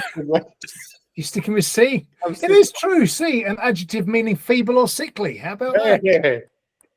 And what about this? Daggle. Daggle. Daggle. An implement used for sowing seed. Hey. To make something wet by spraying or sprinkling. Whoa. Or a humorous addition. C, a humorous addition to an existing work of art. Work or art, as for example, painting moustache on the Mona Lisa. So, daggle, an implement used for sowing seed. Or B, to make something wet by spraying or sprinkling. Or C, a humorous addition to an existing work of art, as for example, painting a moustache on the Mona Lisa. We're going to go for A, B, or C. I do want to be very inappropriate with this. Whatever you want. Daggle. I'm gonna say daggle. I'm gonna go with C again. I'm going to go with spraying, just because I don't know. It sounds And really... audience, you've gone for A. Oh, right. Well, Rob's right. It was B, to make something wet by spraying or sprinkling. Yeah, I He's love the a good- master. That's- He's spunky. I love a good daggle here And and there. last one. Patulous. Patulous. Does it mean A, spread wide open, as in the branches of a tree? B, drunk. Hey, hold on. You just made Spunky spit out his beer, all right? Sorry, didn't mean to make you spit, Spunky. B, drunk Elizabethan slang, or C, apt to put people down in a condescending manner. So patulous, does it mean spread wide open as in the branches of a tree, drunk Elizabethan slang, or C, apt to put people down in a condescending manner? What do you reckon? Can I have the words origin? Well, you can guess it. It doesn't say the words origin, but it does tell you what it means. I thought you were getting this out of a dictionary. No, this is Call My Bluff, the game cards. So, Oh, but no, these are fantastic. These are great. So, it just tells you the meaning. I mean, this would heavily depend on whether it were Greek or Roman or. And getting C on this one. You're C. doing C. I'm gonna- in a condescending manner. I'm gonna go A. A. Audience, you've gone for B. Oh, Tom was right. It was A. Spread wide open as in the branches of a tree. She lay there patulously. He would know that, wouldn't he? He would know that, wouldn't he? Spread wide open. Spread wide open. Yes. Don't you dare judge my weekends. Typical Tom. This is good. I like this one. Let's get one more. One more. Okay, I'll find it. Let's get. Then if we go 2 for 2, we'll have a tiebreaker. So Broken my elastic band now. I panicked. My elastic band went off. I'm limp now. Wait a second. You have an elastic band? What the fuck are you, Pinocchio? Hey, well, what does You elastic had band this mean? in elastic America? band. Oh, you this put rubber elastic bands, don't you? You've got to understand, this is Brits for you. This elastic band has been holding this card pack together for the past 20 years. Yeah, this was made in 1999. This game, and I just bought it from a charity shop. So this is knackered. It's a rubber band, is what you mean. Sorry, rubber band. Yes, Rubber band. but it's elastic. Elastic band for the British folk, rubber band for the American folk. Okay, let's go. All right then. Quite like this Okay. Oh, okay. Interesting. Let's find an interesting word here. Oh, Rubber band. Is it A? oh, what about this one? Okay. Is Ouch. it elastic? Ouch. OUCH. Ouch, like in the ouch and all that kind of thing. And there was a fantastic Ruttles song, the Eric Idle band called Ouch. You really got me, ouch. And that's worth checking out as well because it's brilliant. So is it ouch?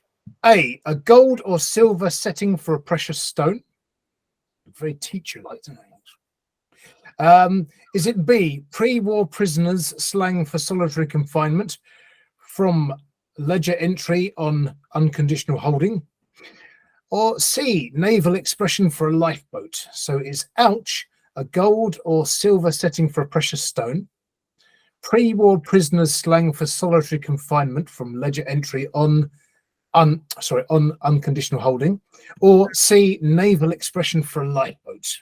What do you reckon? Well,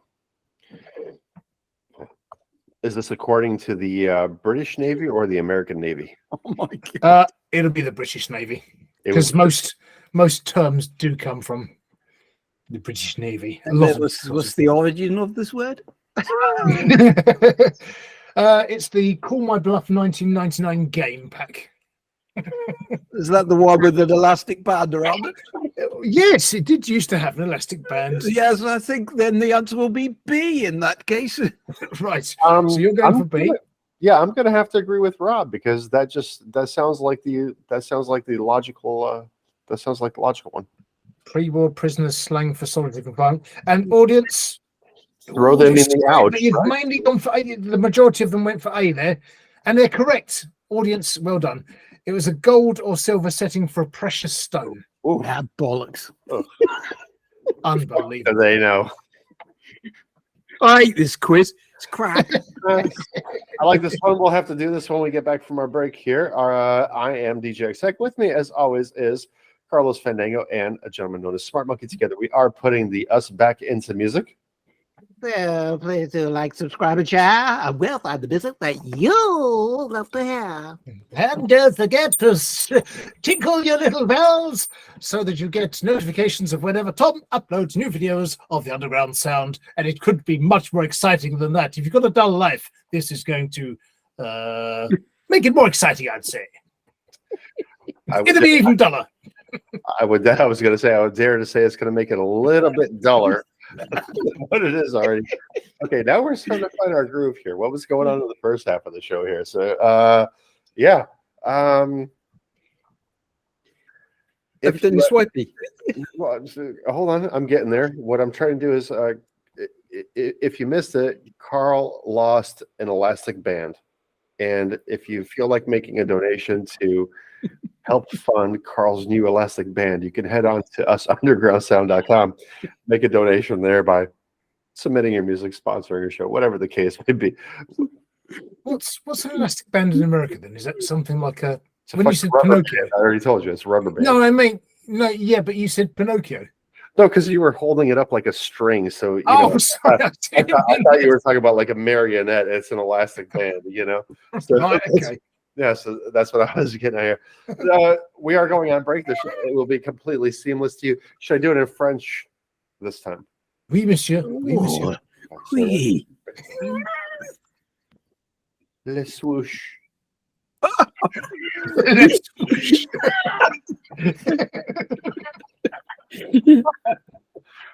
Le swoosh.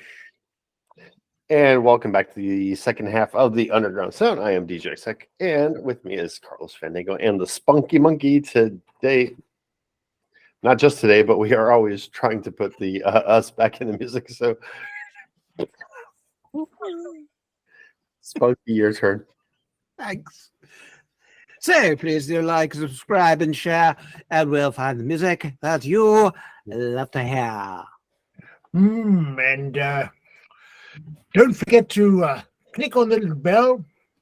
Then you'll get all the notifications of whenever Tom uploads any new videos. And it's rather exciting.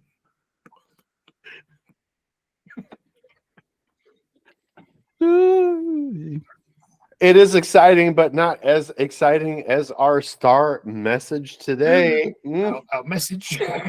Okay, what messages have we got? Our star message today reads, I love all the great rock music that you're playing. I'm on fire listening to it. Underground Sound is sure bringing back the glory days of music. Ooh, who's that from then? Bruce Springsteen. Bruce Springsteen? Get out of here. Not the world-famous multi-million platinum-selling US rock singer who's had hits such as Glory Days, Secret Garden, Dancing in the Dark, Born in the USA. Wow. Oh, no, that's Bruce Springsteen, S-T-E-I-N, like Rammstein, who owns, I should say, the luxury Lederhosen store in Munich, Germany, not to be confused with the world famous multi-million platinum selling US rock singer. Disappointing. Once again, very disappointing.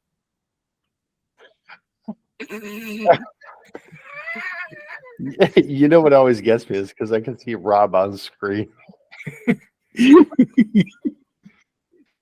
And he's just totally having a ball here. So it says here, come along and try our traditional leather goods, whether it be for Oktoberfest frolics or just a fun fetish. We cater to all shapes and sizes. And there you have it. Did you say Lederhosen? Frolics and fun. I think I've been there. Rob says wistfully. Hold on, let me compose myself.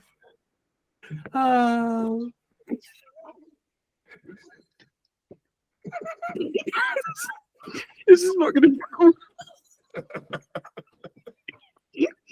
Hold on. I'm going to do that line all from the start. Did you say Lederhausen? Frolicsome fun. I think I've been there. Oh.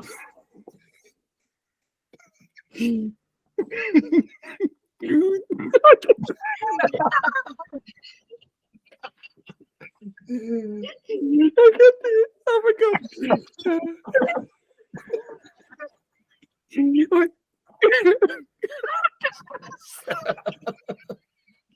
I'm just going to say it. I knew that word was going to be so funny. I apologize now. Oh, blue tits. You say blue tet sites? Yes, you did. Ja, sorry, handsome in dunkel. Schmutzig Schwein. And that'll do it for our star message. Oh God, I'm in tears. Oh my God. Here. Blue inside.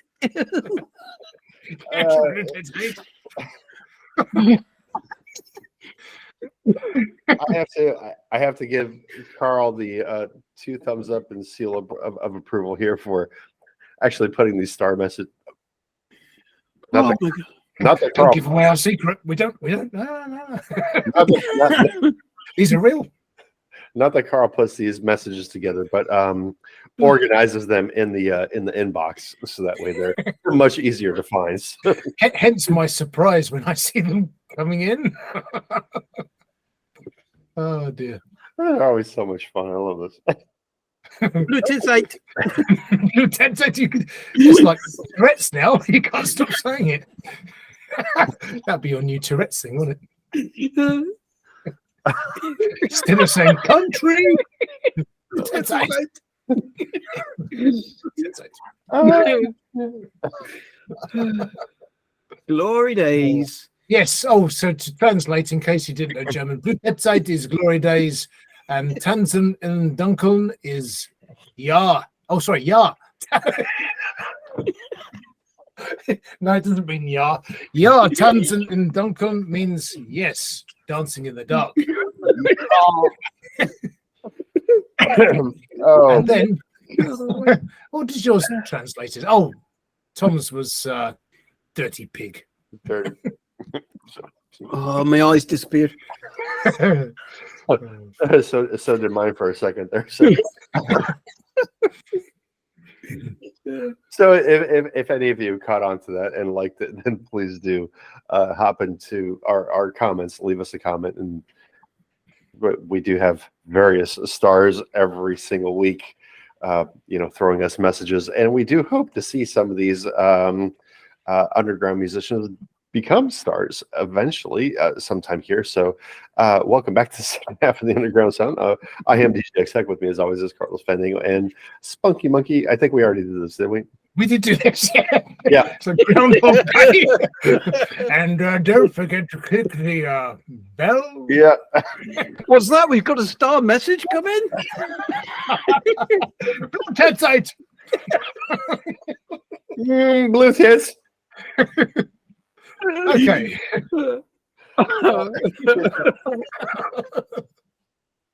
So we did do that already. So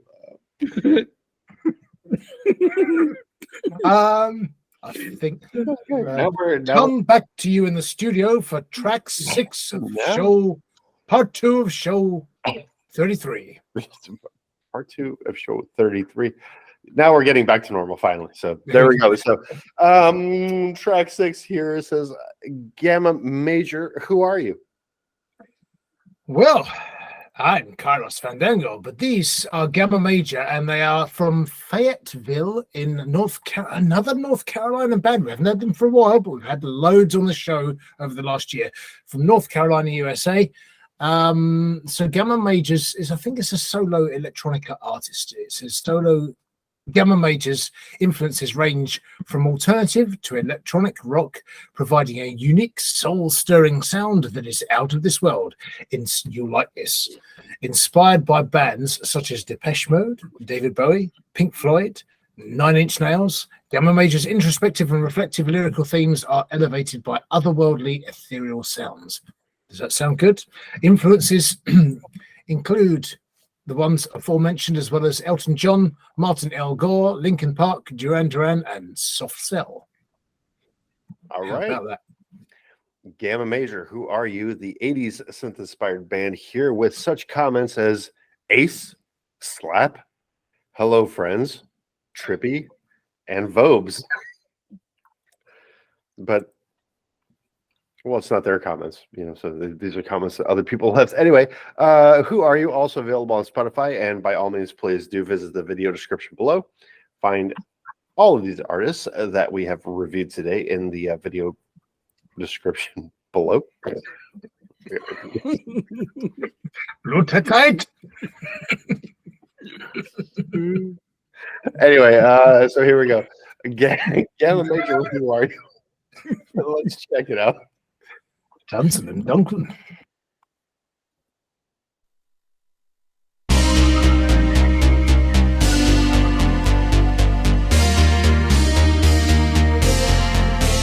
Are you searching for something new, or just lie to yourself when you're actually blue?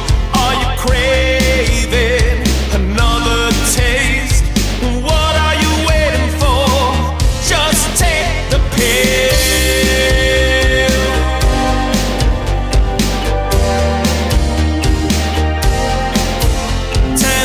Temptations seducing you while the moon sings its gentle tune. Go on and take some more, and then let me know. Who are you? Don't tell me, hey, who are you? Should I know if you got no clue? Well, just maybe when the truth hits you, come back my way and show me the new you.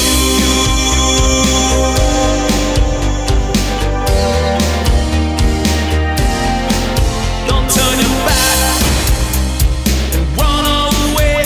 Go stare in the eyes now and look at his face. Now's the time to let it all go. You have to do this 'cause the time changed. Don't tell me, hey, who are you? Should I know if you got no clue? Well, just maybe when the truth hits you, come back my way and show me the new you. Behind those eyes, take a step back and look inside, because your saving grace is only a fantasy.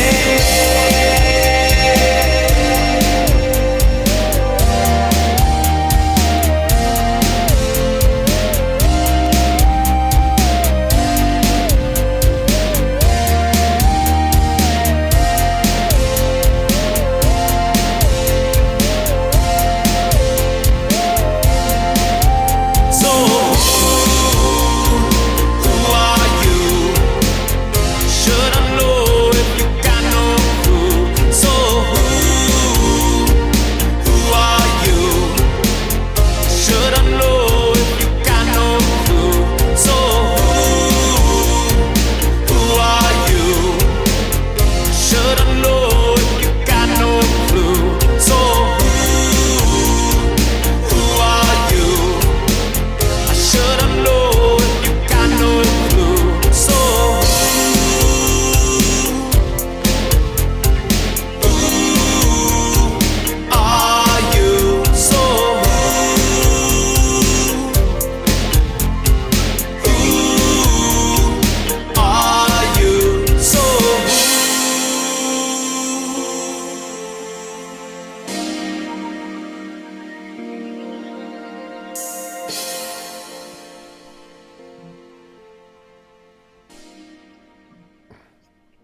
Well, I can definitely tell we're on an 80s kind of like track here. Carlos Fandango, explain yourself. Well, what's to explain? This is indeed an 80s retro synth track. It comes straight in with a sort of grabs you. And I when I first heard this, I thought, oh, yes, this sounds interesting. It's quite punchy and in your face in terms of the way it's produced. But I don't necessarily think that's a bad thing. It's quite loud, it hits you. But I quite like it anyway, like that. No major beef with it anyway. But yeah, the 80s, I mean, it certainly comes through in all the synthesizer sounds. The synthesizer break was really nice sound.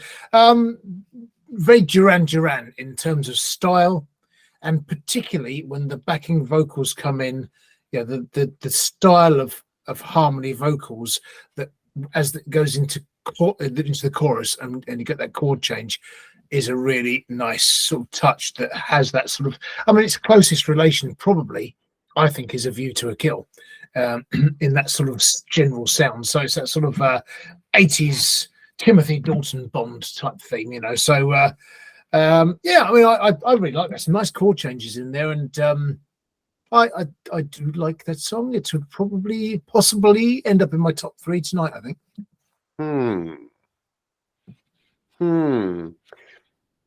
I thought a couple of things may have been a bit offbeat and off notes. Mr. Monkey. Hello. How are you? I'm fine. How are you? Oh, very well, thank you. Okay. Oh, you want me to talk about the track? Oh, okay. Yes. I thought we'd just get friendly. So yeah, I thought we're right back there into the 80s. Those 80s synths are strong. It's got that proper 80s feel to it.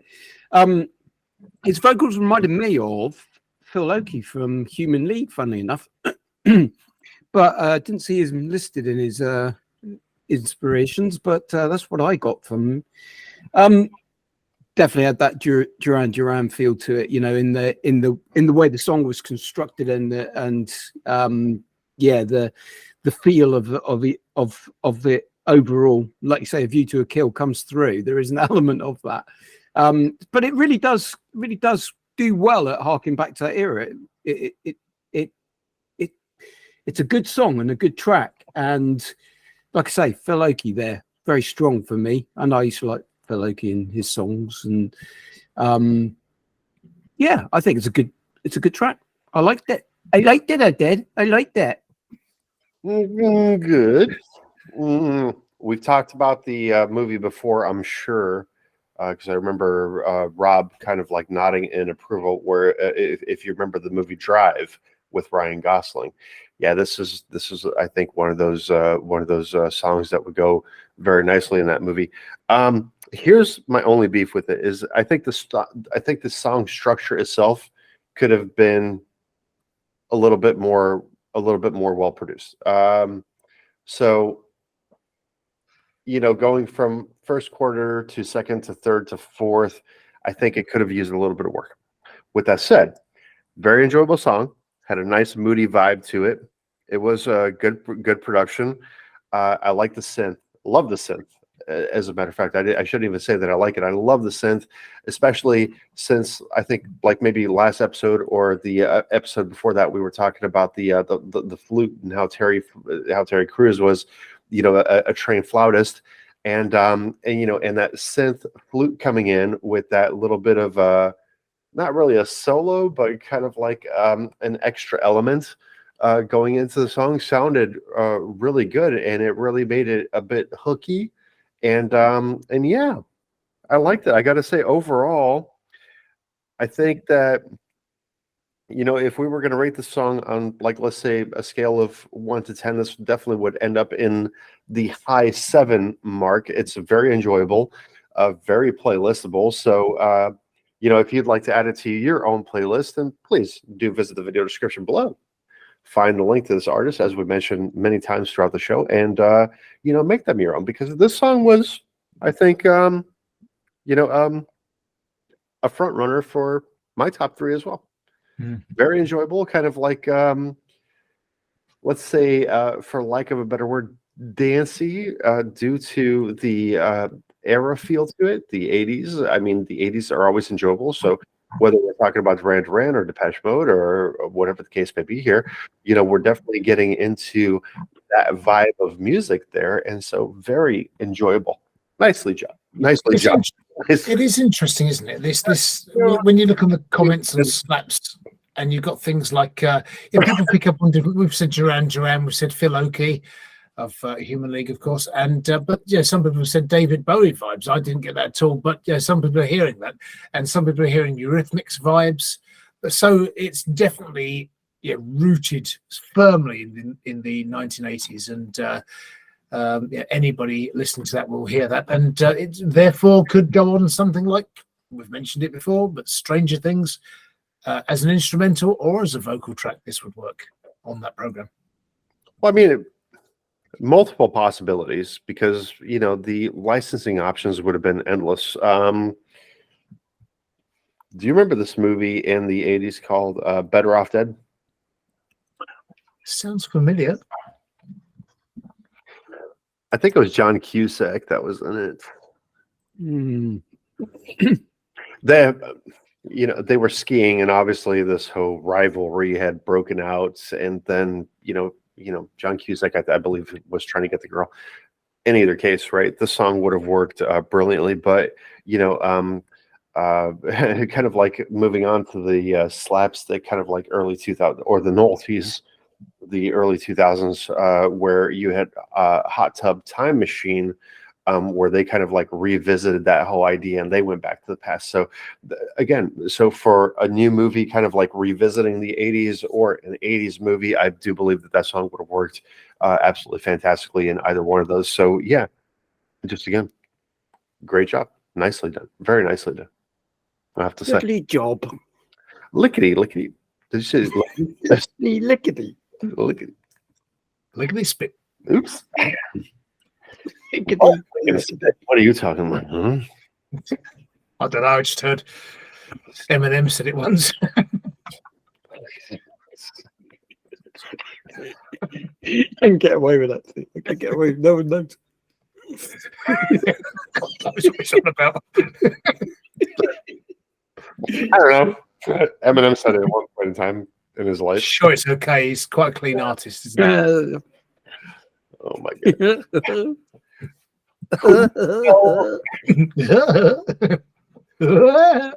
I don't want to say this one. No, you don't, do you? Kumpel Ass'n. It feels like, I think it's a sort of shortening abbreviation of association, so Kumpel Association, but it does look like it should be Kumpel Ass'n Kraken or something like that. So it does feel like it's part of a longer word or something, but it's alles. And just to read the song description for you folks out there, it says, Hier geht es alles van ich leben, sorry, was im Leben wichtig. Now the German thing. So, of course, we all know that means this is about everything that is important in life. So basically, Kumpel Association, we're calling that, is from Grafen. That was quite apt that we were doing the German thing, then, wasn't it? Grafenhainchen in Deutschland, sunny Germany. It's more German here. I haven't translated this one yet, but basically, influences include Roxette, 80s, Grönemeyer, Lindenberg, Guns N' Roses. So I think you'll find this one an interesting one. For me to choose this one is a bit of an oddity, but I have been doing those ones every now and then where they're a little bit slightly rappy. Like that Weggy Wap one I did the other week. We are getting the rap ones in, sort of hip-hoppy ones in there. When they've got something interesting in them that appeals to me, I definitely include them in the show. So hopefully this will be good enough for you to enjoy. But I hope so. Hier geht es alles, was im Leben wichtig ist. Enjoy.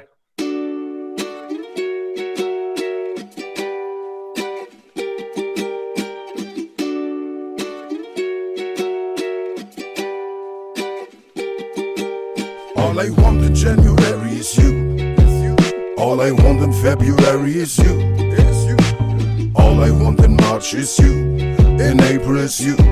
In May is you. All I want in June is you. All All I want in July is you. All I want in August is you. In September is you. And October too. All I want in November is you. All I want in December is you. All I want for Christmas is you. For the New Year's you. And the whole life too. Alles, alles, alles, alles was ich habe, muss ich nicht haben. Alles was ich brauche, trägt euren Namen. Was es alles gibt, sollen die anderen ruhig nehmen. Das was ich benötige, seid ihr für mein Leben. All das was wir besitzen, macht uns nicht reich. All der ganze Luxus macht uns nur die Birne weich. Verschwendete Zeit, um nach Dingen zu streben, die ich nicht brauche, nicht brauch für mein Leben. All I need in January is you. All I need in February is you. All I need in March is you. In April is you. In May is you. All I need in June is you. All I need in July is you. All I need in August is you. In September is you. And October too. All I need in November is you. All I need in December is you. And all I want for Christmas is you. For the New Year's you. And the whole life too. Alles, alles, alles, alles was ich habe, muss ich nicht haben. Alles was ich brauche, trägt euren Namen. Was es alles gibt, sollen die anderen ruhig nehmen. Das was ich benötige, seid ihr für mein Leben. All das was wir besitzen, macht uns nicht reich. All der ganze Luxus macht uns nur die Birne weich. Verschwendete Zeit, um nach Dingen zu streben, die ich nicht brauche, nicht brauch für mein Leben.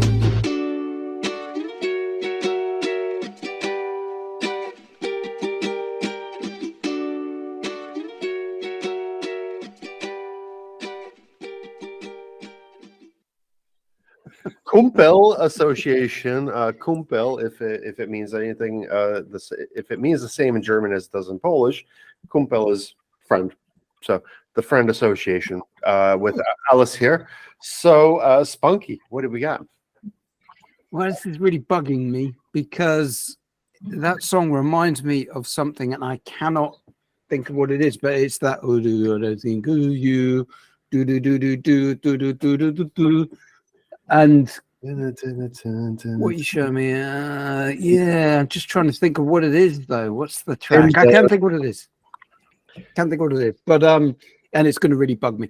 But it's got a bit of a Beck style to it as well. In my mind, doesn't sound vocally like Beck, but it's got that kind of feel to the song.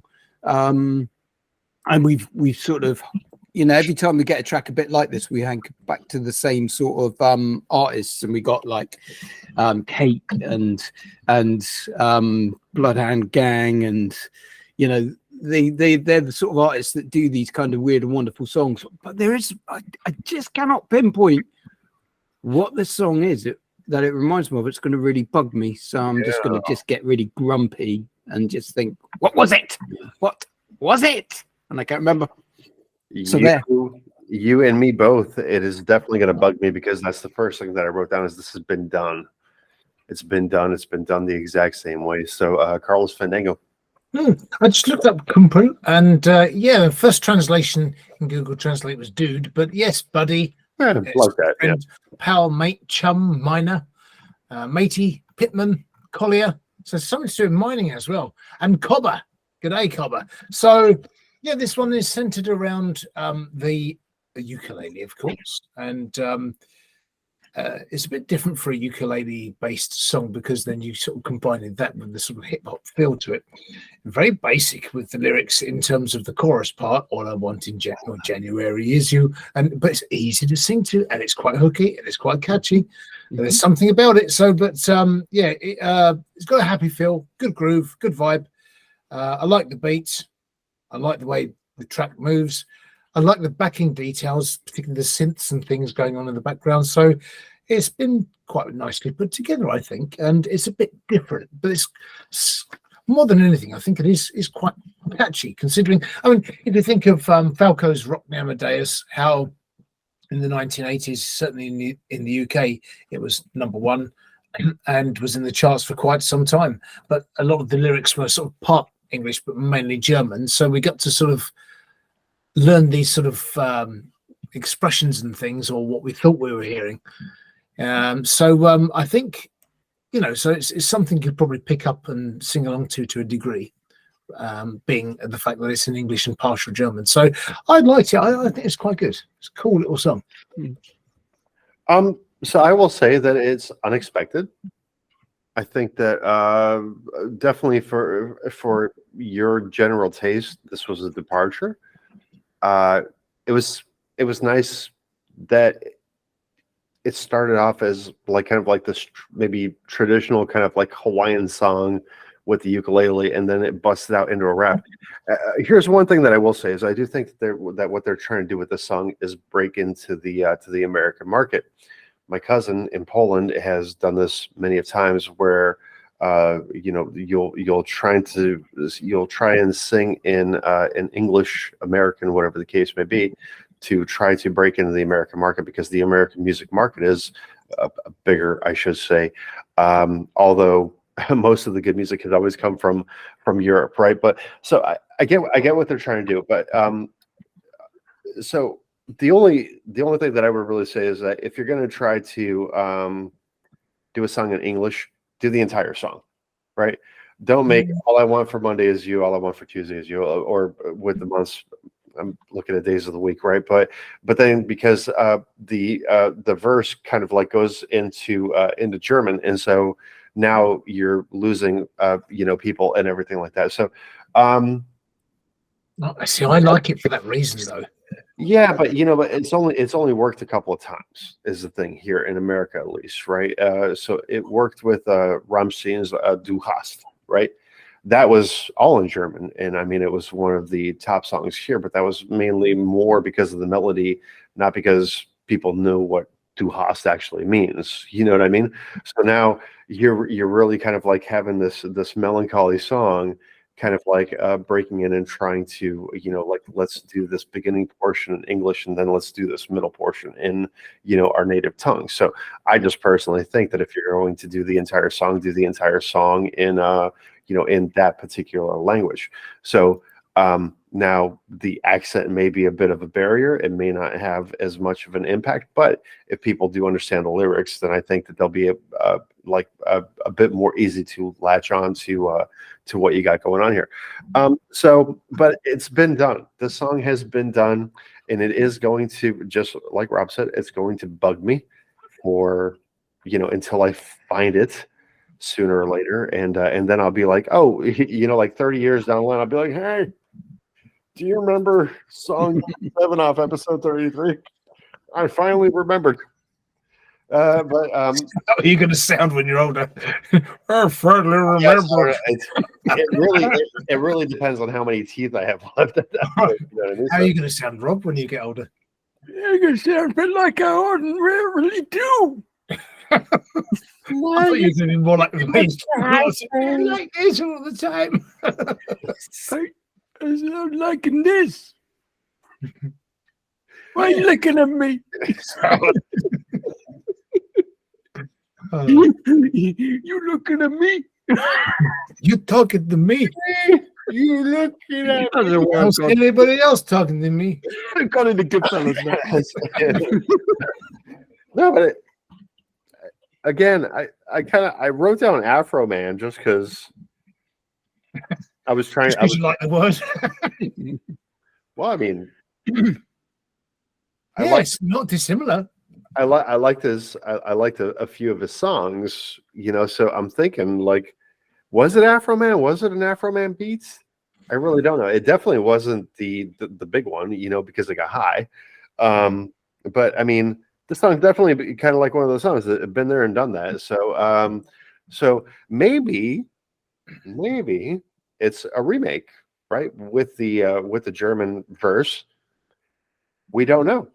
Is all I can say about that. So maybe this is exactly what it is. Maybe paying homage to the song, or whatever the case may be. So yeah, like I said, production wasn't bad. It's not like this was a horrible song. It's not like you're going to listen to this and like flip it off the radio right away. You'll listen to it. It still sounds kind of catchy and everything like that. So there's definitely a hook in there that needs to be recognized. So yeah. So for what it is, Good job. Keep up the good work. Without having listened to any other music here from Kumpel Association or Buddy Association or Friend Association or whatever other words Carlos used to describe it. Because I was just, once again, Kumpel in Polish means like exactly what you would say. An acquaintance, a buddy, not really a close friend, because then it would be like a ziom or something like that. You know what I mean? So what would be my good friend in Polish? Mój przyjaciel. Oh. Yeah. I thought good was different word to that. No, dobry. Dobry, yeah. Yeah, dobry is good. Yeah. Dzień dobry. But see, when I say mój is mine, right? Yeah. Przyjaciel, then we don't even have to include the dobry. Because when I say przyjaciel, that's pretty much saying my best friend. Blutzeit. Right. The foreign episode of the Underground Sound is brought out to you by Bratwurst.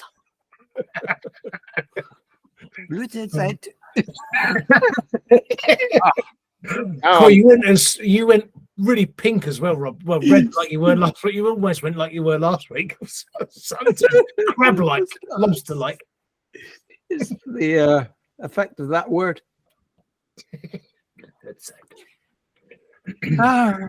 R.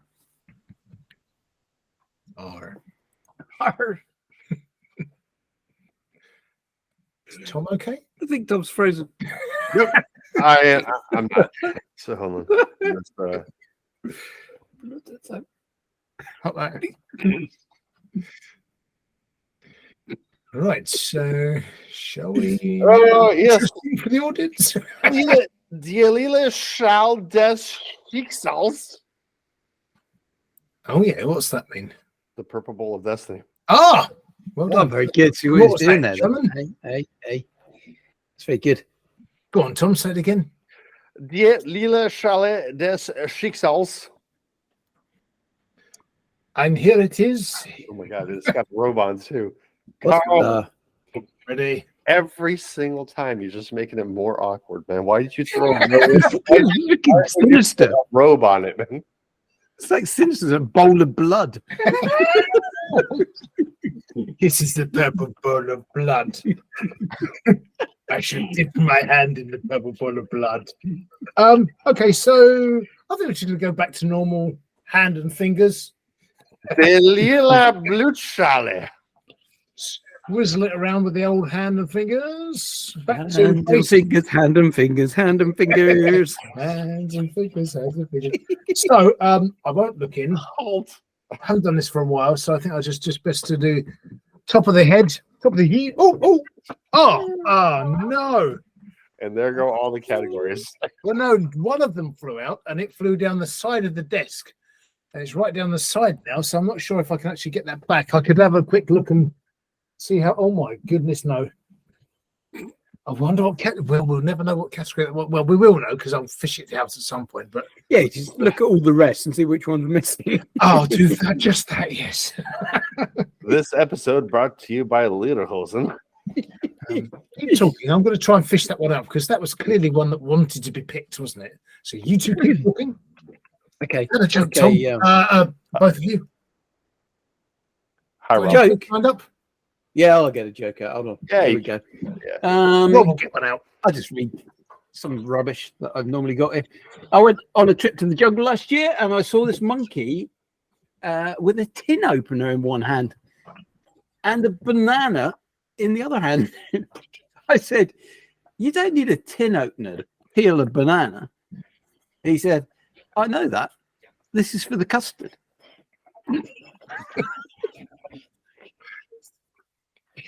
You know, Just take a moment here for this joke. Well, you'll be glad to know, audience, I've found the ticket now, so you won't have to hear any more of that. Thank Mark for that. I'll give you more of a jungle joke. Why have elephants? hey. Oh, don't spoil my joke. Oh, I thought that you were going to announce the category. I'm sorry. My bad. Go ahead. Why have elephants got big ears? Oh, this might not mean anything to Tom because he's an American. They might not. Do you have Noddy out there?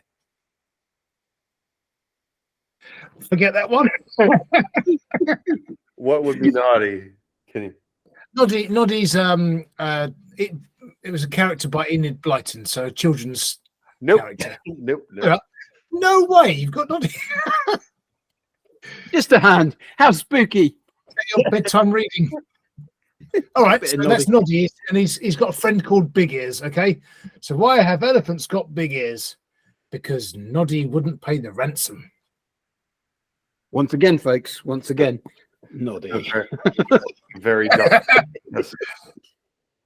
Optician says, "Have your eyes been checked before?"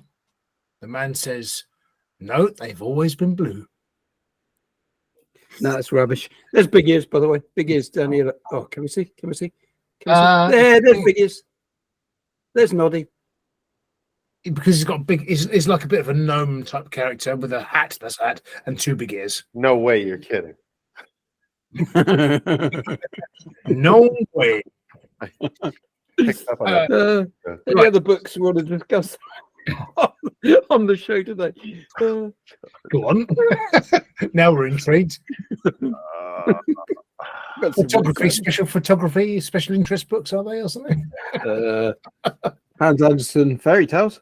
Oh, wow, nice. Random. Well, see, I started reading the Grimm fairy tales recently, and the original ones, because they were sort of gradually been released.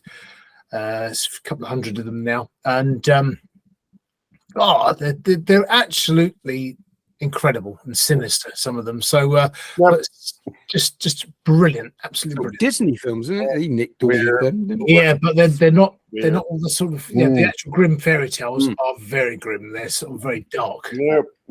We're not turning into a book club. Sorry. Okay then.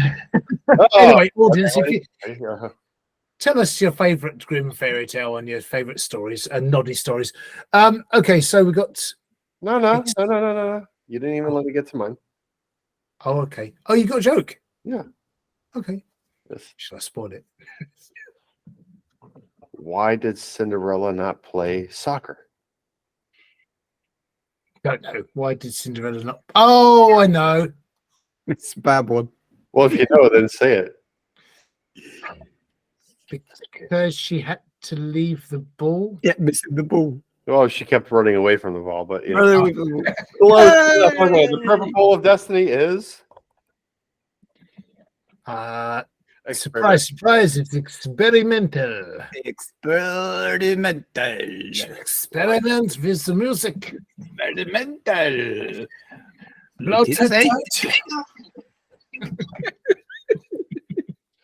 well, I guess you guys can keep telling jokes and I can swear. Oh, okay, excellent. I don't need to be asked twice. I don't think we even started telling jokes yet. You did. Mum's talking to her daughter. She says, "Your dad reminds me of the sea." Daughter says, "Oh, you mean wild, restless, and romantic?" She says, "No, just makes me sick." I was so ugly as a baby. When I was born, the midwife slapped my mother. Yeah, I like that one. Yeah, it's good. Yeah. Dear. Well, that's bad. I know they're dad jokes, but that was particularly bad. I won't even read that. That's just too insulting.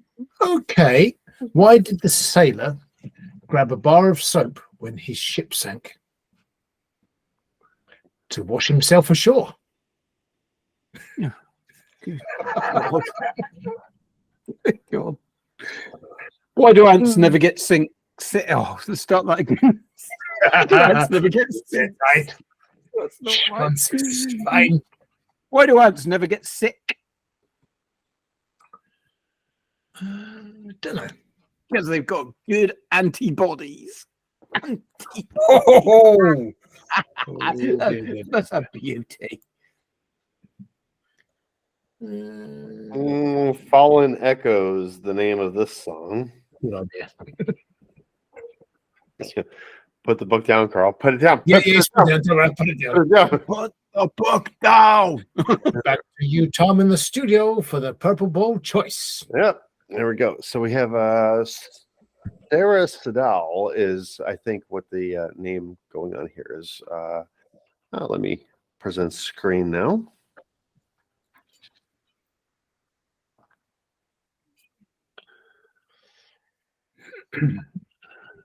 So Sarahcydal looks to be from Erie, Pennsylvania in the United States. So 24 followers, 185 plays, 6 tracks.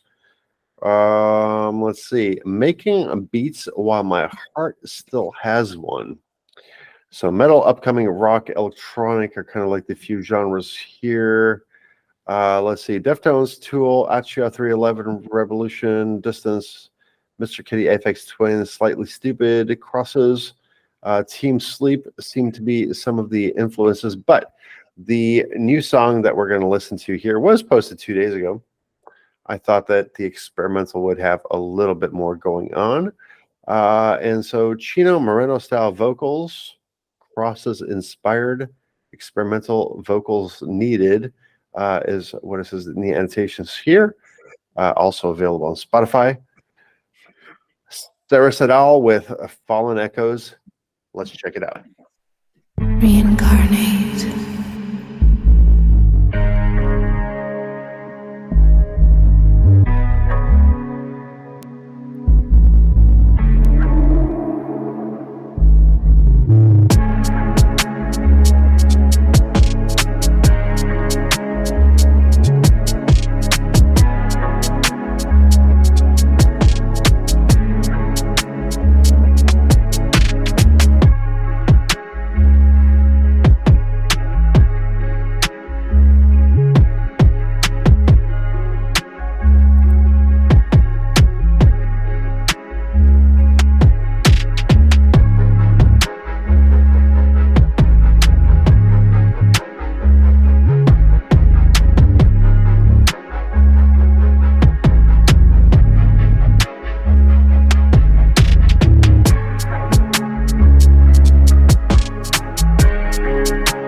Concentrate on your time.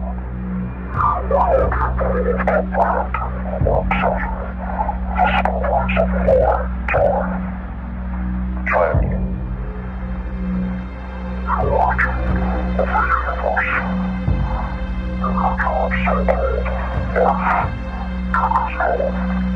Wait, so you know the meaning of life? What's the difference?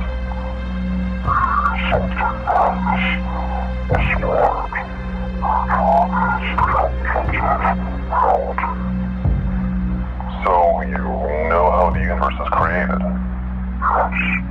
So you think God?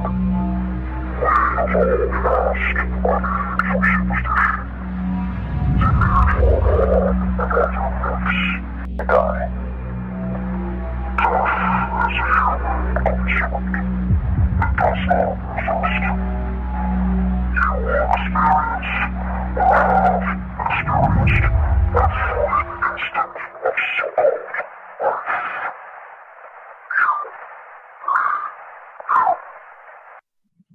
And now we shall feel the wrath of Spunk.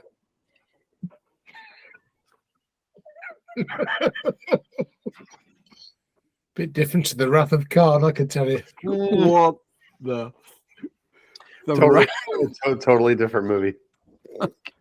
Oh my god. Yeah, what can I say on that one? Unusual.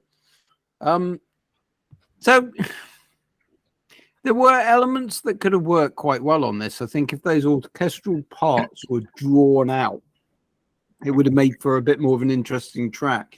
They're sort of, I don't know if it's just because of the way I'm particularly hearing it here now, but they were just swamped by predominantly that bass and beat. But and those orchestral parts were quite good, but obviously I would imagine they were like sampled from a film or something. And then that ending is just bizarre. I don't know what that was all about.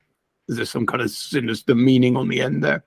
I don't know, but that was just a bit weird and disturbing, the end bit.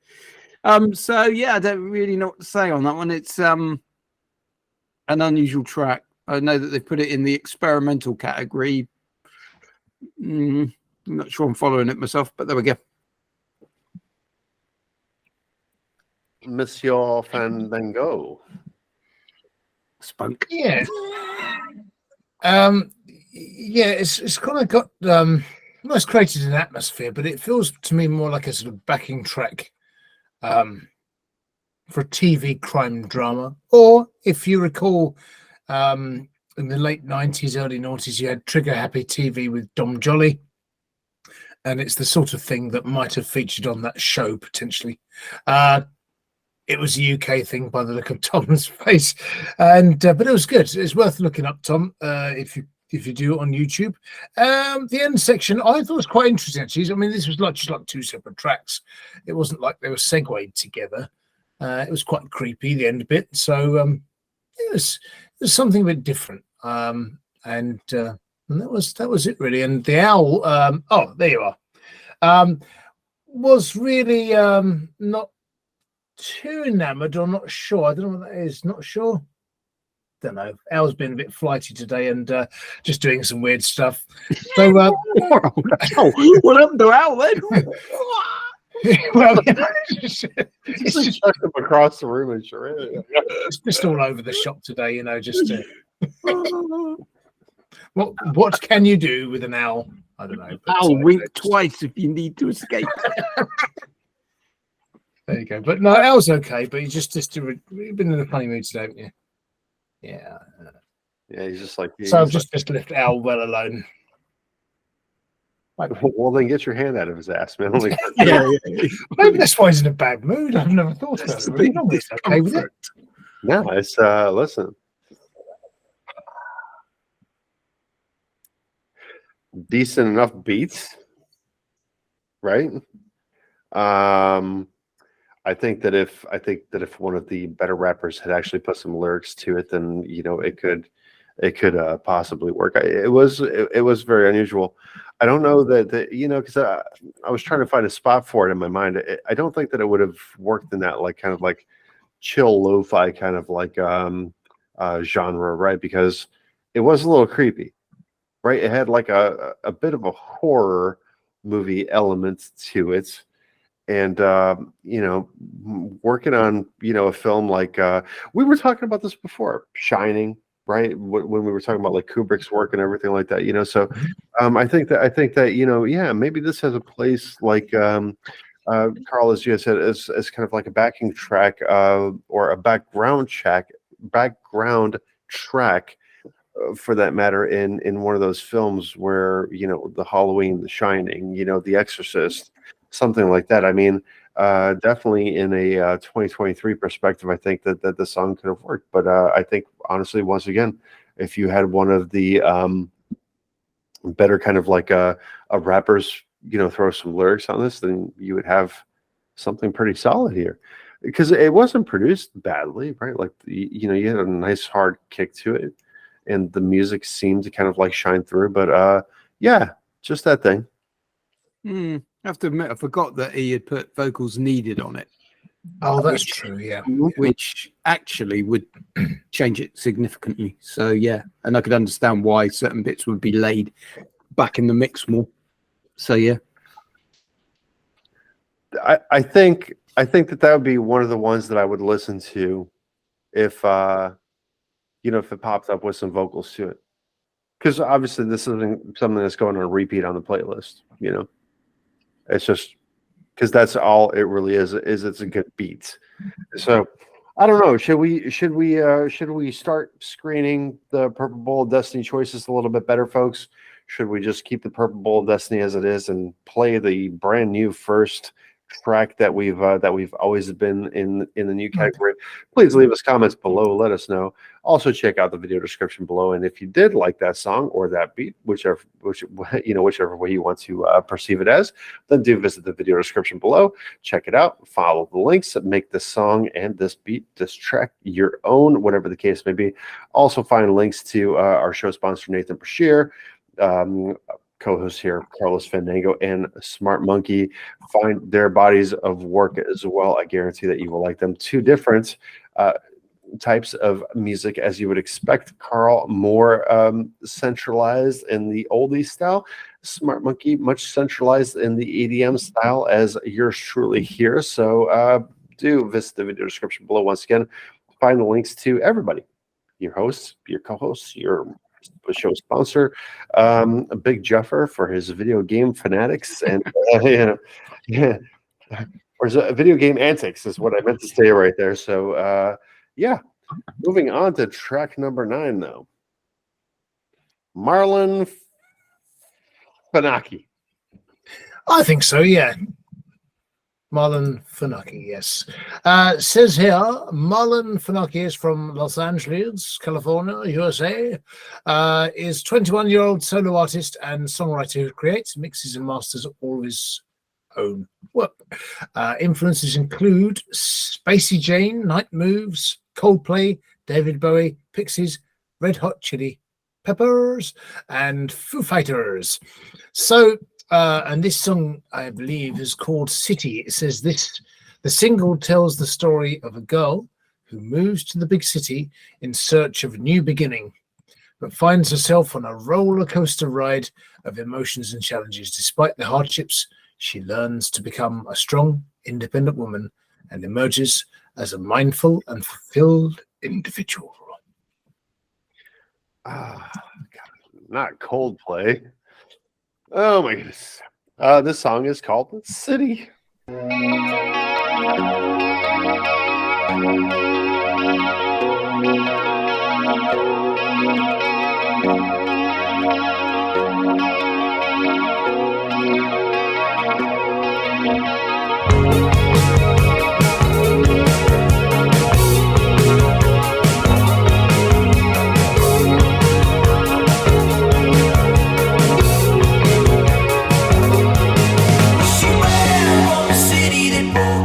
Dreams secluded by the ocean, surrounded by the trees. She knew all the things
I just saw your comment there, Carl, saying that it sounded a bit like The Cure. I do not disagree. Let's get your thoughts.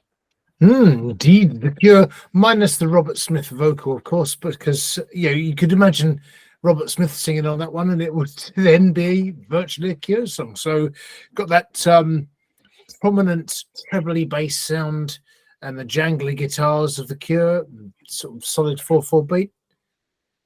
Interesting. The backing vocals sound a bit Fleet Foxes. It's got a good groove and feel, and I think that's the vibe of the song is the most important, sort of the heartbeat of the song, really. But the bridge break section was interesting, and then it sort of led to, normally it would go back to a refrain of the sort of vocals, chorus, whatever it might be, or even a verse. Except it didn't. It went then slightly differently to just a sort of instrumental outro, which was interesting and I thought quite a good choice. But the bridge section had some unusual chords in it, and they were good choices as well for chords. I've written that maybe the vocals could be slightly more prominent so that you could then bring the lyrics to the fore. Other than that, I would have no beef with it, and I actually really quite enjoy it. The more I hear that one, the more I enjoy it. So I do like the whole feel of that track. For the second to the last song, Spunky. Yes. Very nice. Very nice. I really like this one. There we are. Job done. I'm going home. No, I seriously really liked this track. It was really good. Really good. Took me right back to the 90s indie scene, and it's just got those elements. I get the Fleet Foxes a bit there. I thought that was quite good. I didn't pick that up until you said it, and I was like, oh yeah. I had things like bands like Cass, Blue Tones, Supernaturals in my head, and just has that real retro vibe to it, and 90s retro vibe to it. Definitely get The Cure, as you were saying, in the guitar work. Definitely. It's really, I thought it was really well produced in my mind. I thought it was really good, and I just thought it's very radio friendly, very commercial. I would be it's something that I could possibly end up buying. I thought it was really good. Just took me back to an era that's been a bit forgotten. So needless to say, it could potentially be one of my tracks of the night. Carlos Fandango looked like he wanted to say something else, so go ahead, Carl. Did you want to say something else? Did you want to add a little bit more? Well, after Rob said what he said, whatever he said, I resign. there was something in what you said, and it suddenly made me think. What I was trying to do was think of the song in the early 2000s to mid 2000s, but it's early 2000s. There is a song that is kind of has the same sort of feel. Can't remember what it is, but it's I'm sure it's like a Swedish trio or duo or a Norwegian trio. I'll think of it at some point, but it'll be days later. But perhaps the audience can put something on the comments and say what it sounds like. By all means, if you can chime in to what Carlos Fandango is saying here, then leave your comments below. Also visit the video description below if you like that song, make it your own there.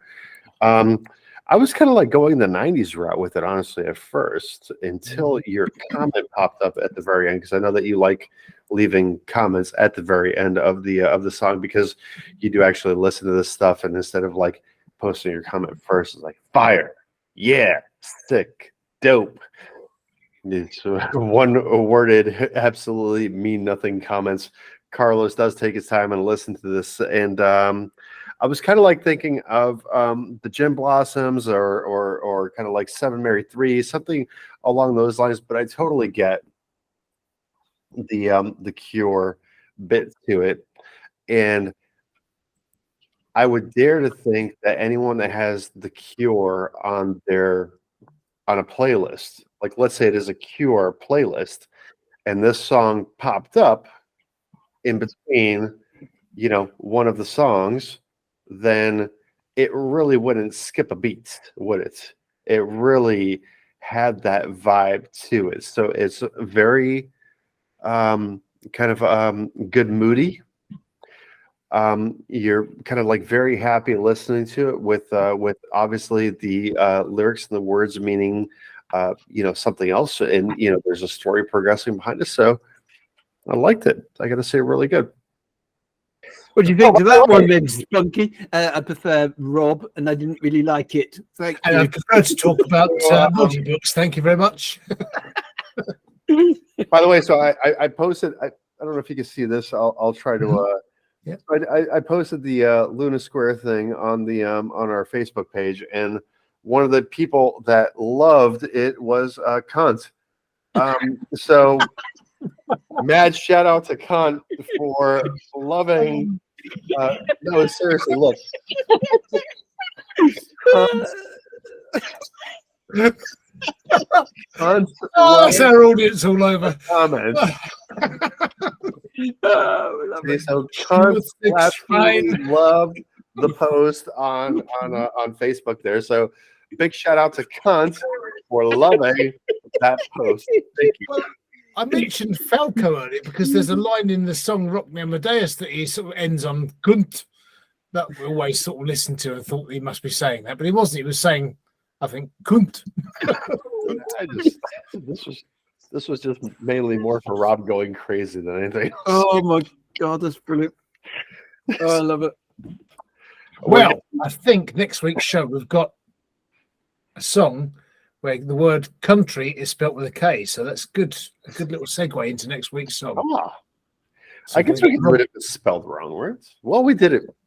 No, what happened with that one? The country. So that I know. We ended up with a good outro, a good outro theme to it.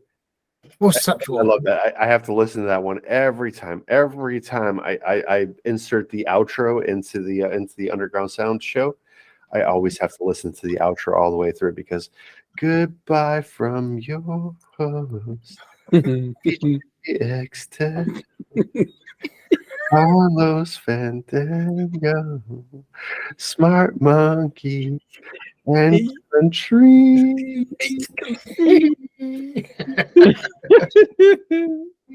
And that goes on for like 30 seconds, folks. So if you haven't listened to our outro, please listen to our outro because Carlos Fandango once again did a fantastic job on that. And if you missed why it is country, I think that was on what, episode 27?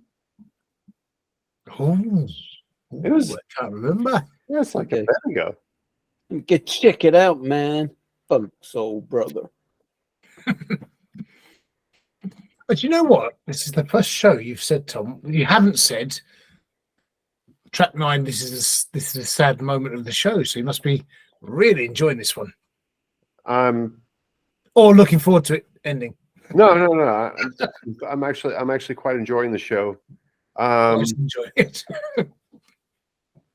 Jolly good. Well, that's good. That's good if you're enjoying yourself. I hope the audience is too. I was going to give you one word, actually, just to see if you and the audience can guess this word as well. Oh, yes. Let's do it. Before we get our track 10, I thought I'd give you a couple more words and stuff. And this one, God, these glasses won't fit on properly. So basically, you've got vaginated. So VAGINA, so vagina with TED on the end. TED on the end of a vagina. It's a vaginated. I know him. So, A, perforated or ridged. Ooh. B, enclosed in a sheath. Ooh. Or C, under the protection of the church, not subject to civil law. So vaginated, is it A, perforated or ridged, B, enclosed in a sheath, or C, under the protection of the church, not subject to civil law? What do you reckon? I reckon it's B, isn't it? Can I please have the origin? It's just dirty, isn't it? Where's this card?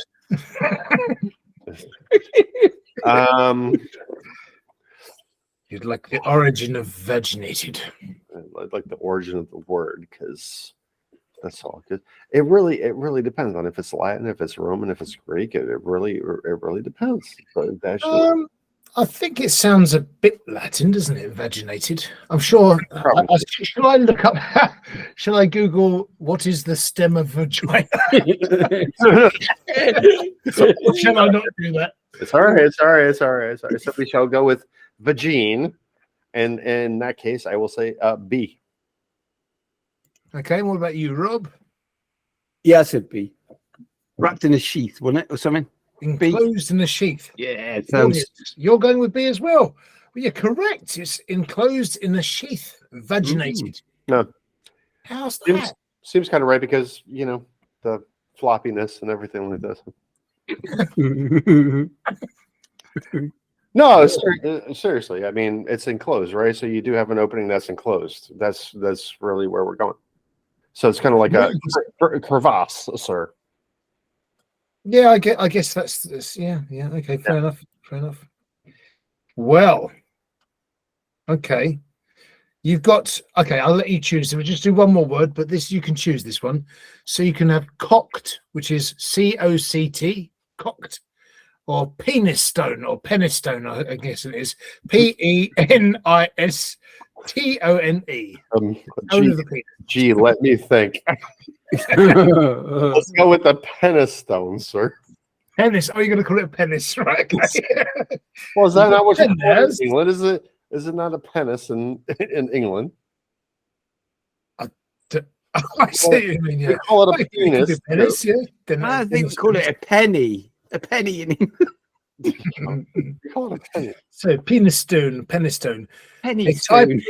A type of stone found predominantly in Gloucestershire, named after a local feature, the penistone or penistone. And B, a sweet tone on the trumpet, pioneered by Arthur Wetzel of Duke Ellington's band. Or C, a type of coarse cloth made from wool. So, penistone, A, type of stone found predominantly in Gloucestershire, named after a local feature, the penistone.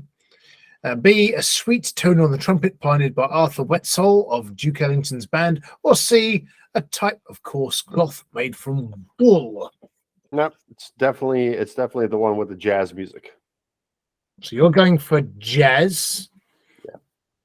So it sounds really dodgy to me. I'm yes, just going to go for the obvious, which is the penis stone. So you're going for the stone, the penis stone. Yeah, it's obvious. It's too obvious. I know it's probably wrong. Okay, and audience, you're going with C.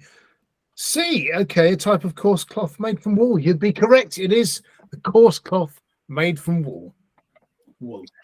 Oh, that's a bunch of shit, isn't it? Yeah. It's totally a fucking trumpet noise, isn't it? Well, you got vaginated. You must be pleased with that, surely. Hey man, listen, I'm like 60 fucking % on the game that we've been playing so far. So I'm quite pleased with myself. You need a penis stone.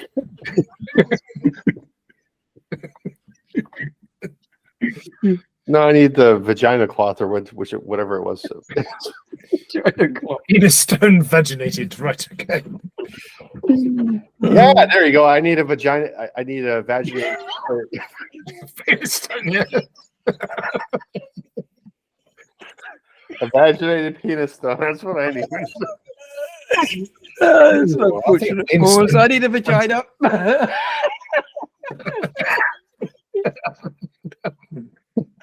Oh my God, this show's just written off already, isn't it?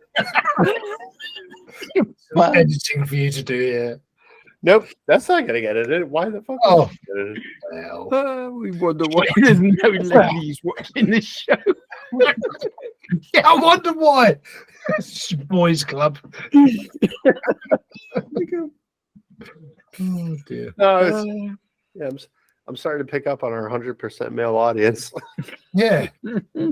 I just can't understand why there's no women watching us three middle-aged, bald, well, some hairy men just discussing boys' things and being childish. Why we haven't got some female listeners? There's not to love about It's a this. mystery. I've noticed we must be getting a bit older because we're having a break at 9 now, aren't we? After track 9, rather than or we're rambling and doing long shows. we're probably rambling and doing long shows. So it's been 3 hours 33 minutes since we actually started recording. Ouch. So we've been on the horn, so to speak, for a tad longer than that. On that note, we are back for the for the 10th song of the Underground Sound here, which unfortunately is our last song. You know, we're getting better at let's see, how do I phrase this? It's getting a little more difficult to end the show because we're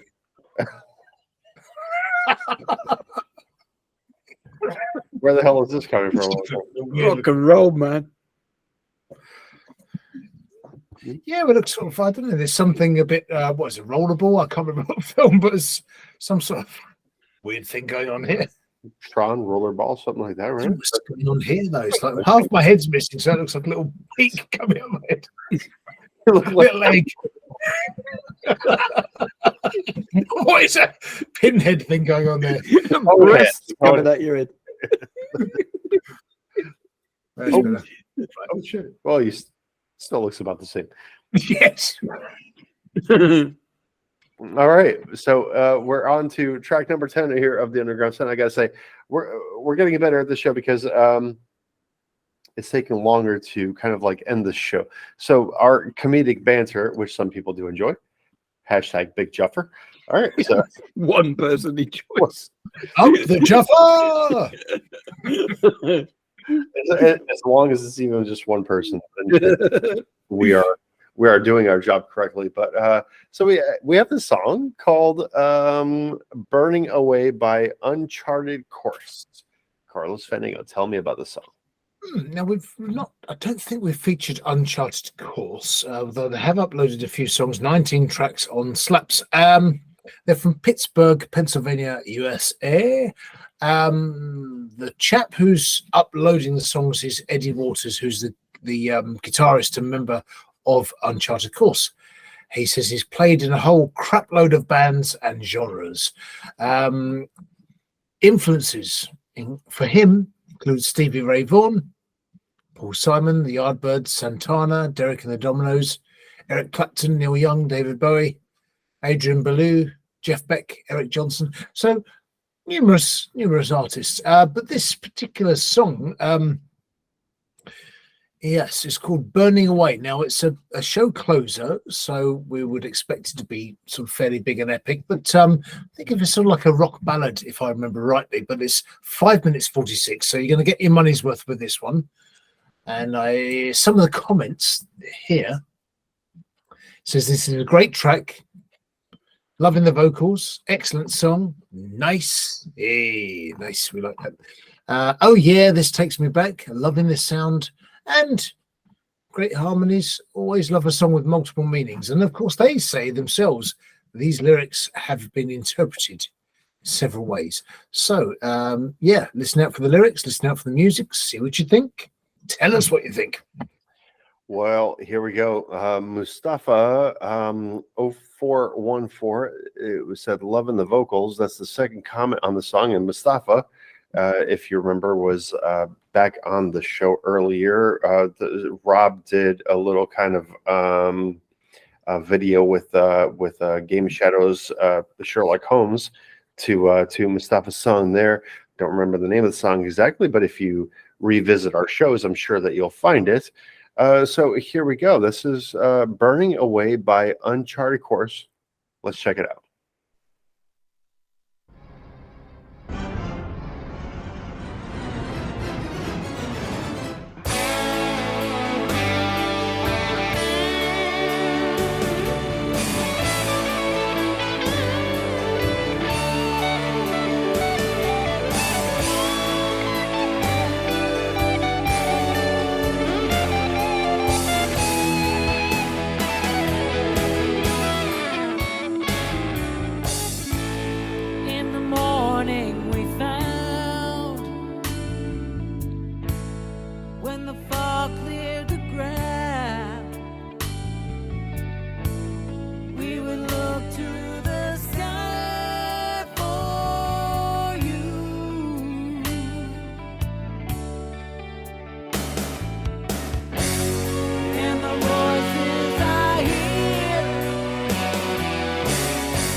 some of us take a stand,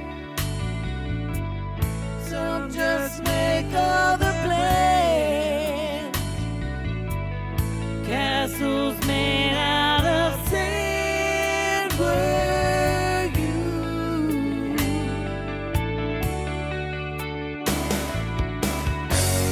And as time passes by, in the blink of an eye, well, they all love you now, and you'll never know how. Your silence has brought us round. Tear up this whole damn town. Realizing what we found.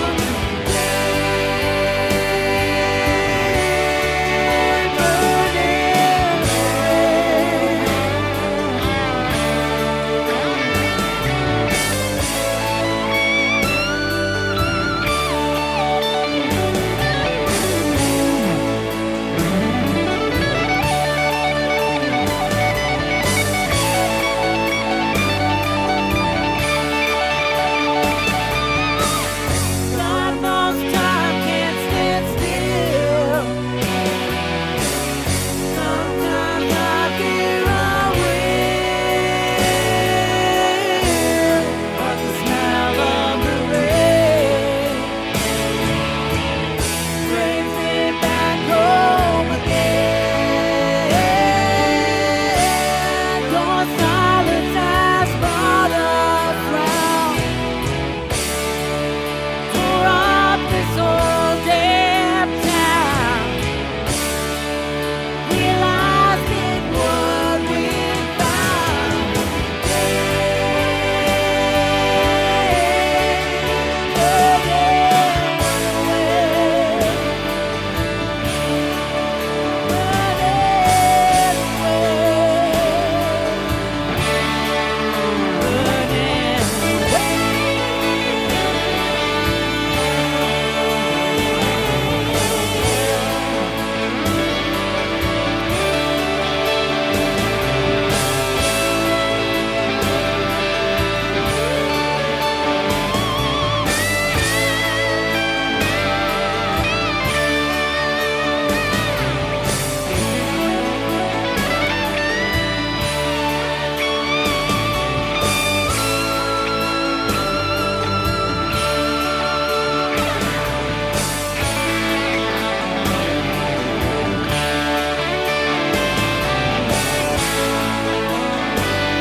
And for the last review of the evening, Spunky.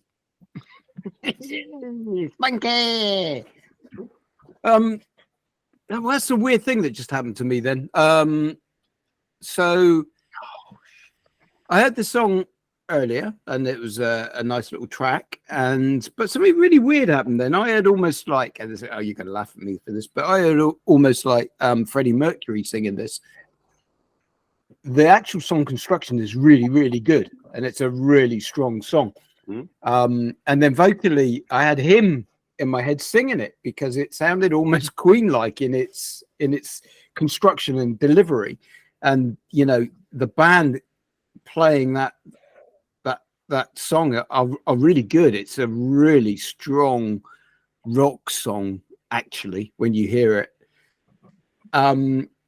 It needs a little bit of work, in my honest opinion. It needs a bit of production work done on it, and vocally it just needs a bit of a tweak here and there, because I just found that vocally it was just a little bit out at parts, note wise, and but I don't want to do it down, because actually when you hear it, that is a very, very strong rock track. Actually, it is very, very good. Just needs a bit of polish. And then, like I said, I had Freddie Mercury singing it in my head instead of those vocals, and I was like, wow, it's a weird thing sometimes when you can do that, because you're like, wow, what song it would be. But yeah, it's really good though. No, I don't want to play it down. It's really good. Really good, really good, really good, really good, really good, really good. Don't want to play it down. Really good. I meant to say it was really good though. I don't know if I managed to get that in. Was it nice? It wasn't nice though. Yeah, it was nice. Yeah. It was nice. Okay, Carlos Fandango. Okay, so that's interesting you should mention the Queen aspect. Actually, I hadn't mentioned Queen myself on my notes, but what I did have was that there were lots of guitar runs and fills and connecting notes, which is something of a feature in Queen music because of Brian May, the way he plays May, it. yeah, definitely a Brian May in my head. Yeah, because he'll play chords or partial chords and power chords, but then he'll connect those through notes that are in that chord and all that kind of thing, and runs and things. So not always playing chords, but you know, because the piano is doing that, and you know, all sorts of things. But so interesting, yeah, that you should say that. But for me, I think on the production side, you're probably right.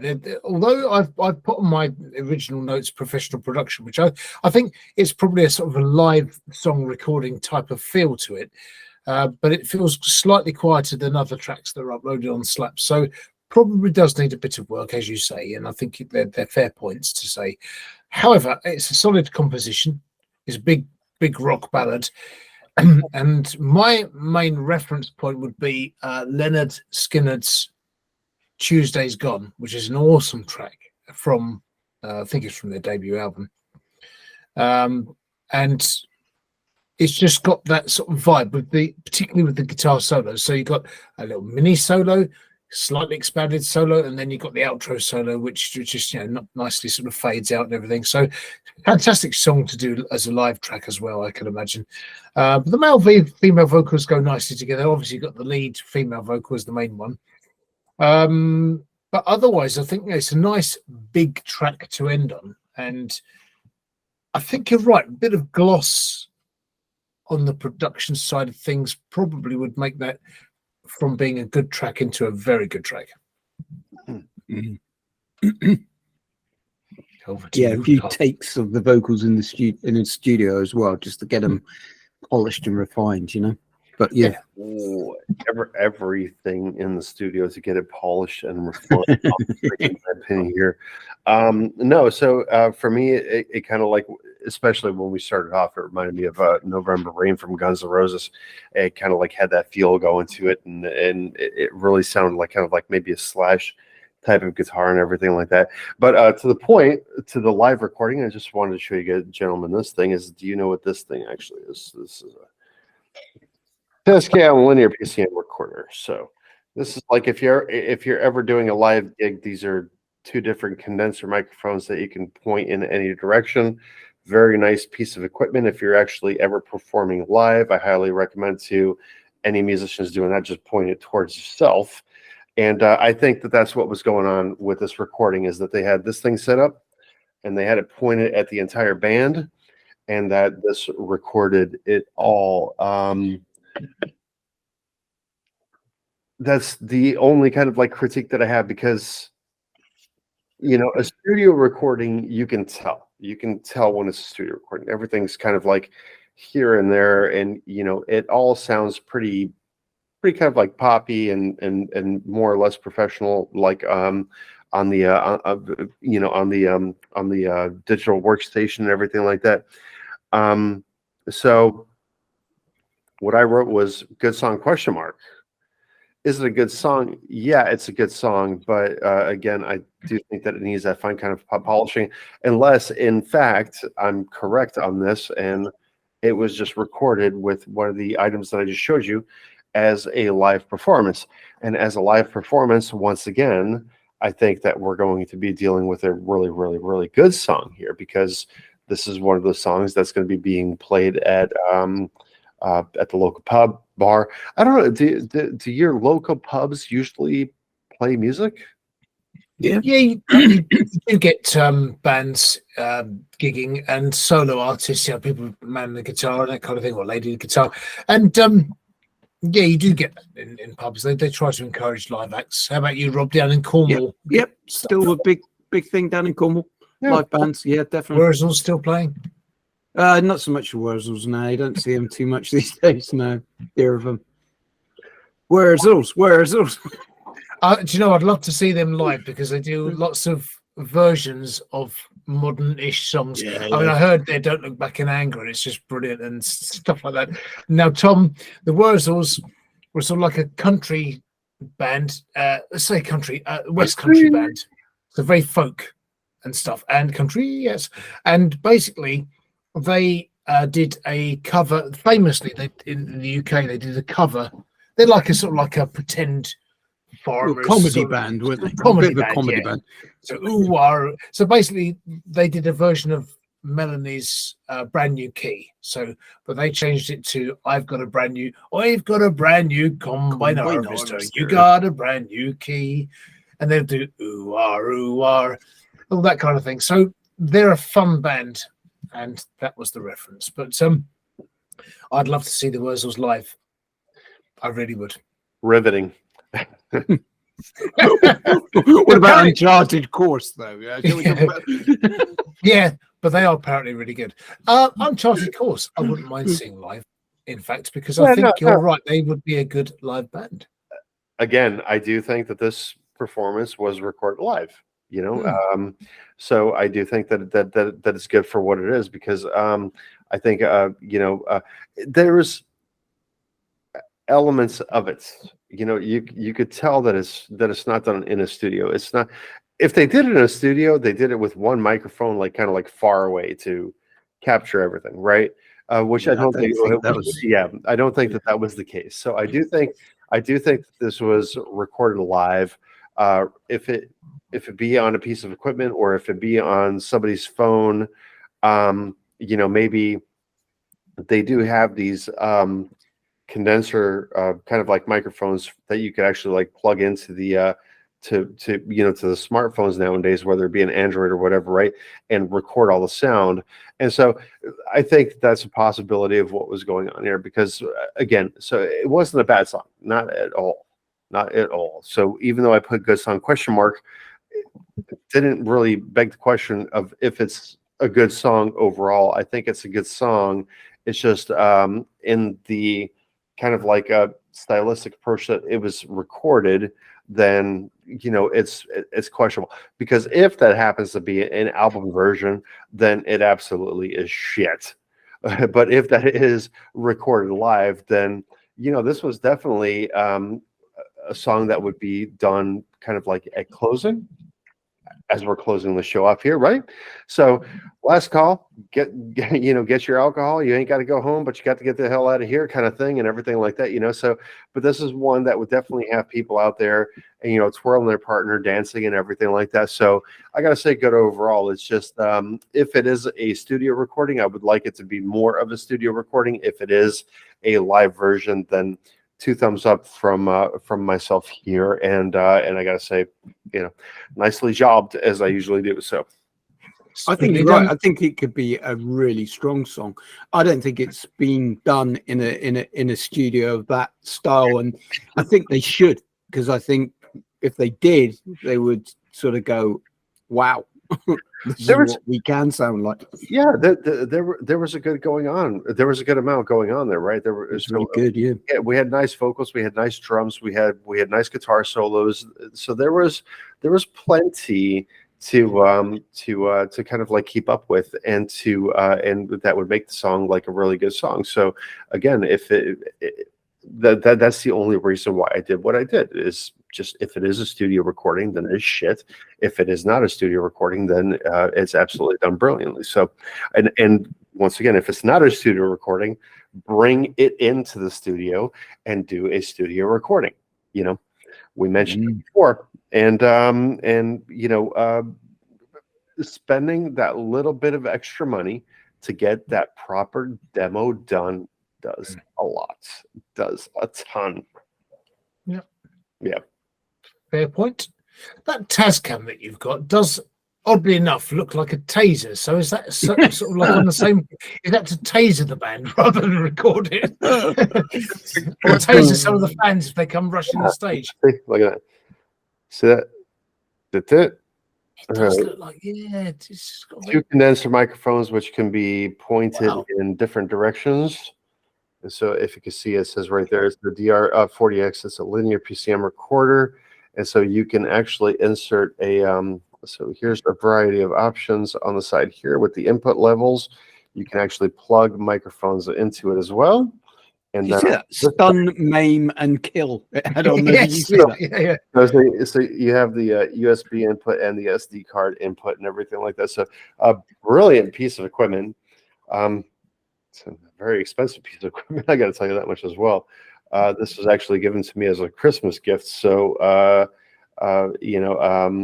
there's a lot of bands that do use these. And so it even has like the, like if you see here, this is the attachment for the microphone. Then if you plop along here, you can just insert a couple of batteries into it. And it's a completely portable music studio is what it is. I'm clicking on buy now. We're on like a kind of QVC or something now, aren't we? Look at I'm just bringing it in a minute. the features include movable microphone.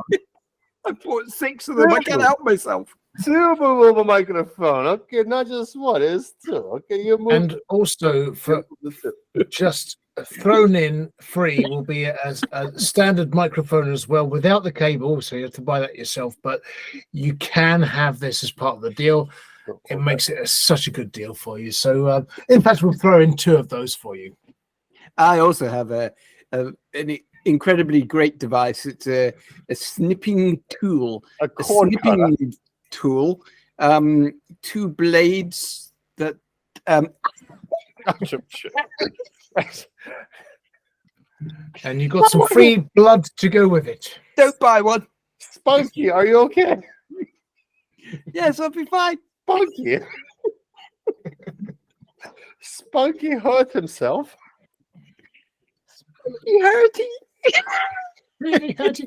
Oh, that reminds me. Years ago, my daughter had a dream when she was a kid, and we had a little cat, well, an old cat she was, and she dreamt that she was, for some reason, grabbing the cat's head and shrinking it, and the cat was saying, "Really hurty bad."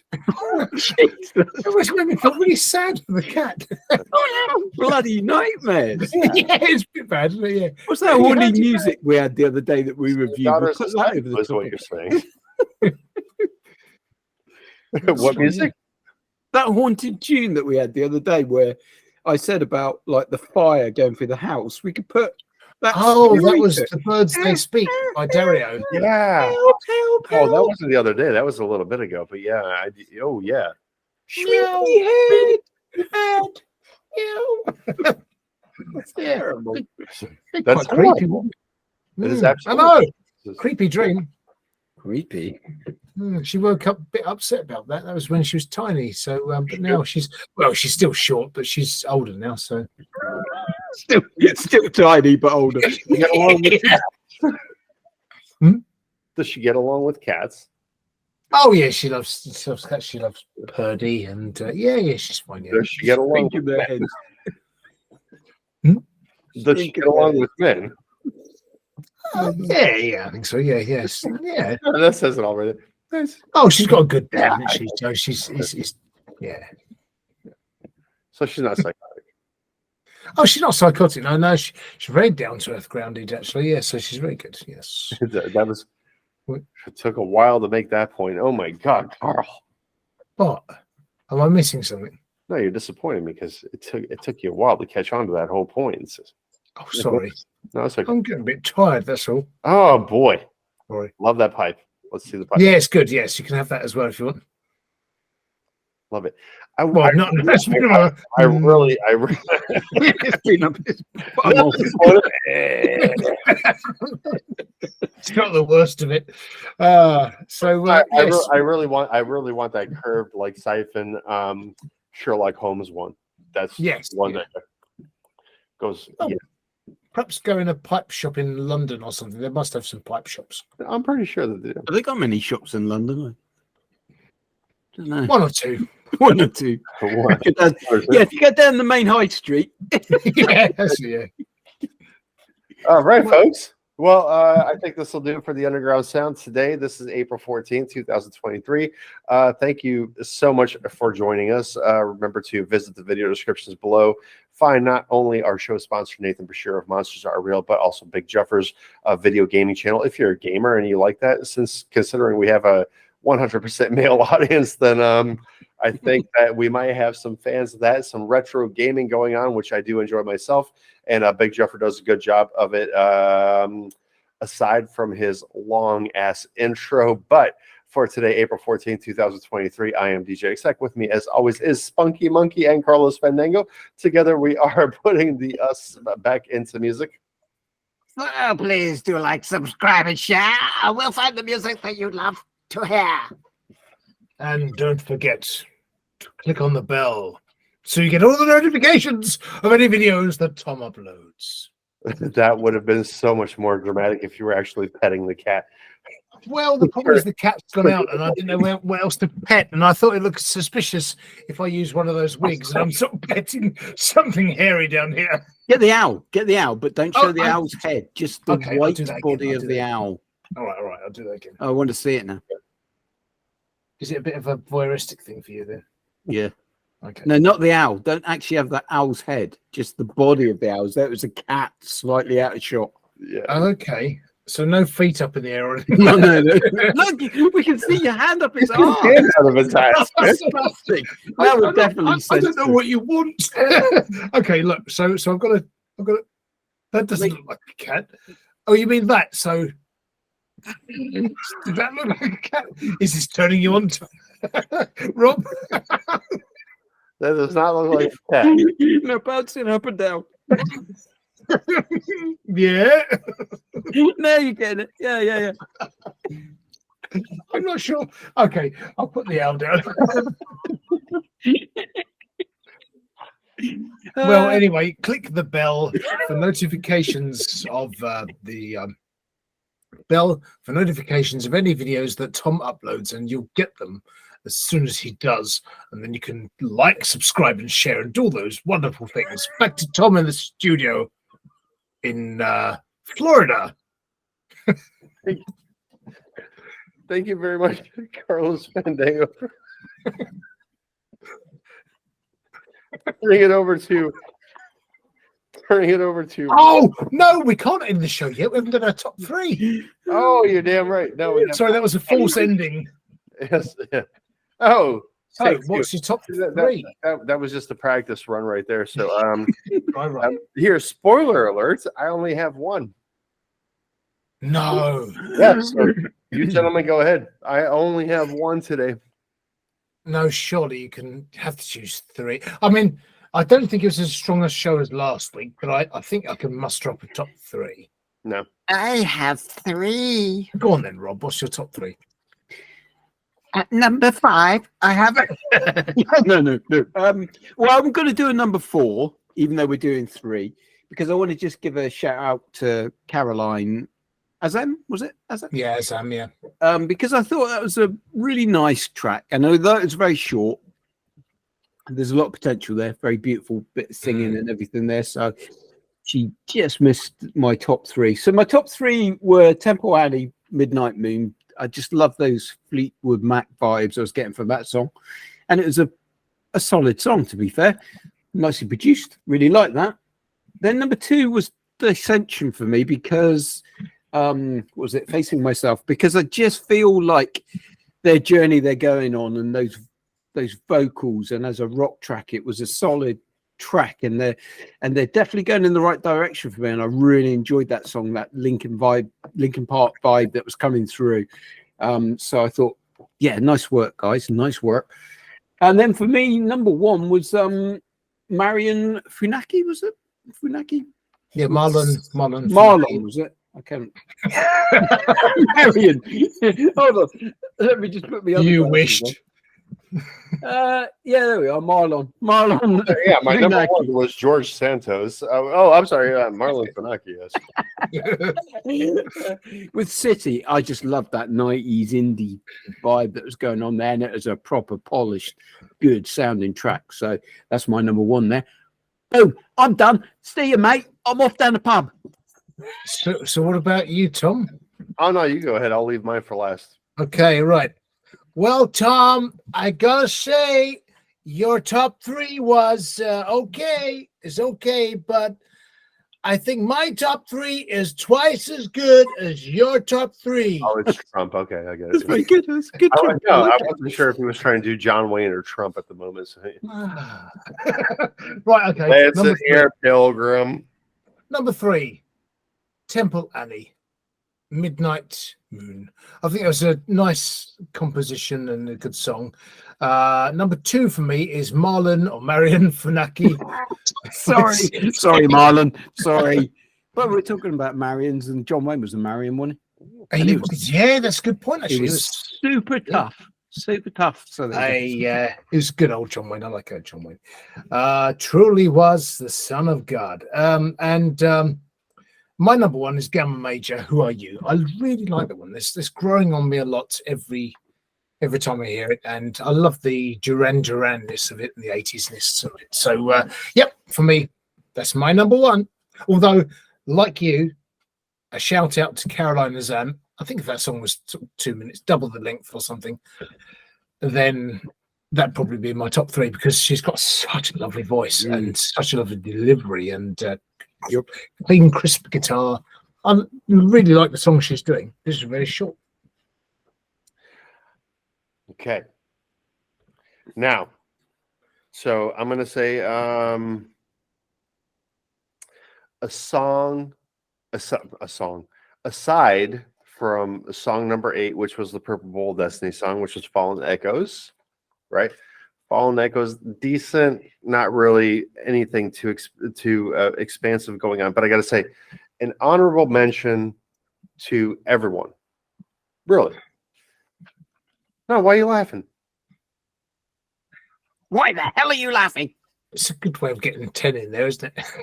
But I know what you mean. I know what you mean. No, an honorable mention to everybody, honestly, because You're getting 10 in your top three again, aren't you?